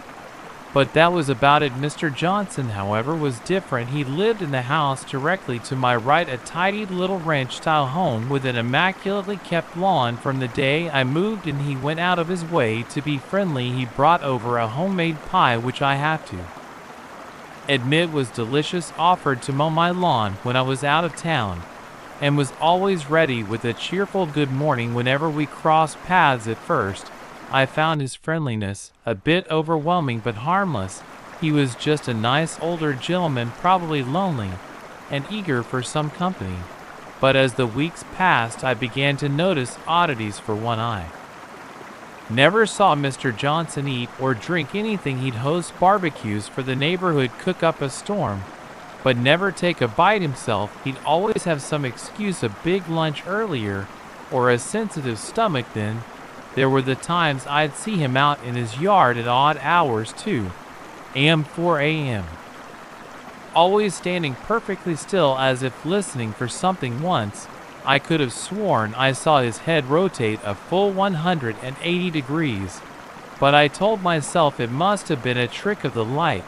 But it was the face incident that really shook me. After that day, I couldn't look at Mr. Johnson the same way. Every interaction was tainted with suspicion and a growing sense of dread. I started watching him more closely, looking for any slip in his human facade. And slip it did. It was subtle at first, a gesture that was just a little too fluid, movements that were a fraction too precise, the way his smile never quite reached his eyes, which seemed to reflect light in an unnatural way. I began to document everything. I kept a journal of Mr. Johnson's comings and goings, noting any behavior that seemed off. I set up a camera in my upstairs window pointed at his backyard. Most of the footage was mundane: Mr. Johnson gardening, reading on his patio, chatting with other neighbors. But then, about a week into my surveillance, I caught it on video. It was just past midnight. The camera's night vision showed Mr. Johnson stepping out into his yard. He stood there for a moment, head tilted as if listening. Then, with a movement too quick for human reflexes, he snapped his head towards my house, towards the camera. I felt my blood run cold as I watched. On the screen, Mr. Johnson's face split into a grin that was far too wide, revealing rows of teeth that were decidedly not human. Then, with deliberate slowness, he reached up and began to peel off his face. The footage went staticky for a moment. When it cleared, Mr. Johnson was gone. I sat there staring at the screen, my mind reeling. This was proof, actual tangible proof, that my neighbor wasn't human. But what was he, and more importantly, what did he want the next day? I couldn't bring myself to leave the house. I called in sick to work, drew all the curtains, and tried to figure out what to do. Should I go to the police? But with what evidence? A grainy video that could easily be dismissed as a hoax or a glitch. As I sat there paralyzed with indecision, the doorbell rang. Through the peephole I saw Mr. Johnson smiling, that too wide smile. "Hello, neighbor," he called out, his voice muffled through the door. "I noticed you didn't leave for work today. Just wanted to check if everything's all right." I stood there silent, hardly daring to breathe. After a moment, he spoke again, his tone slightly different, lower, more insistent. "I know you're in there. I know you've been watching me. It's time we had a little chat, don't you think?" My heart pounded so loudly I was sure he could hear it. With shaking hands, I reached for the door handle. Some part of me knew that opening that door was a terrible idea, but a larger part was driven by a morbid curiosity.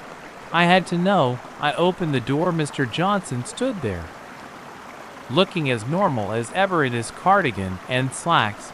but his eyes were different, darker and human. "May I come in?" he asked, his voice pleasant, but with an underlying tone that made it clear this wasn't really a request. I stepped aside, wordlessly inviting him in. As he passed, I caught a whiff of something strange, not quite decay, but not anything I could identify as human either. He settled himself on my couch, gesturing for me to sit across from him. I perched on the edge of an armchair, ready to bolt if necessary. "So," he said, his smile never wavering, "you figured it out. Or at least you think you have." I swallowed hard. What are you?" He chuckled, the sound sending shivers down my spine. "Oh my dear neighbor, I'm many things. I've had many names, worn many faces. But right now, I'm simply Mr. Johnson, your friendly neighborhood observer." I repeated, my voice barely above a whisper. He nodded. "We've been watching your species for a very long time, living among you, learning your ways. It's all quite fascinating, really." My mind raced, trying to process what I was hearing. "There are more of you." His grin widened, and for a moment, I saw a flicker of that inhuman visage I glimpsed before. "Oh yes, many more. In fact, I'd wager you interact with at least one of us every day without ever realizing it." The implications of that statement were staggering. How many of them were there? How long had they been here? And most importantly, what do you want? I asked, surprised by the steadiness in my voice. Mr. Johnson leaned forward, his eyes boring into mine. "Now, that's the real question, isn't it? What do we want? Why are we here?" He stood up abruptly, moving to the window. As he gazed out at the quiet suburban street, he continued, "Your world is changing, evolving. And soon, very soon, it will be ready for what?" I whispered, dreading the answer. He turned back to me, and this time, there was no pretense of humanity in his face. What looked at me was alien, terrifying in its otherness, ready for us to step out of the shadows, to take our rightful place. I sat there frozen, as the full horror of what he was saying washed over me. This wasn't just about one strange neighbor, this was about an infiltration on a scale I could barely comprehend. "Mr. Johnson, or whatever he really was," moved towards the door. "I'm afraid I'll have to ask you to keep this little chat to yourself, for your own safety, of course.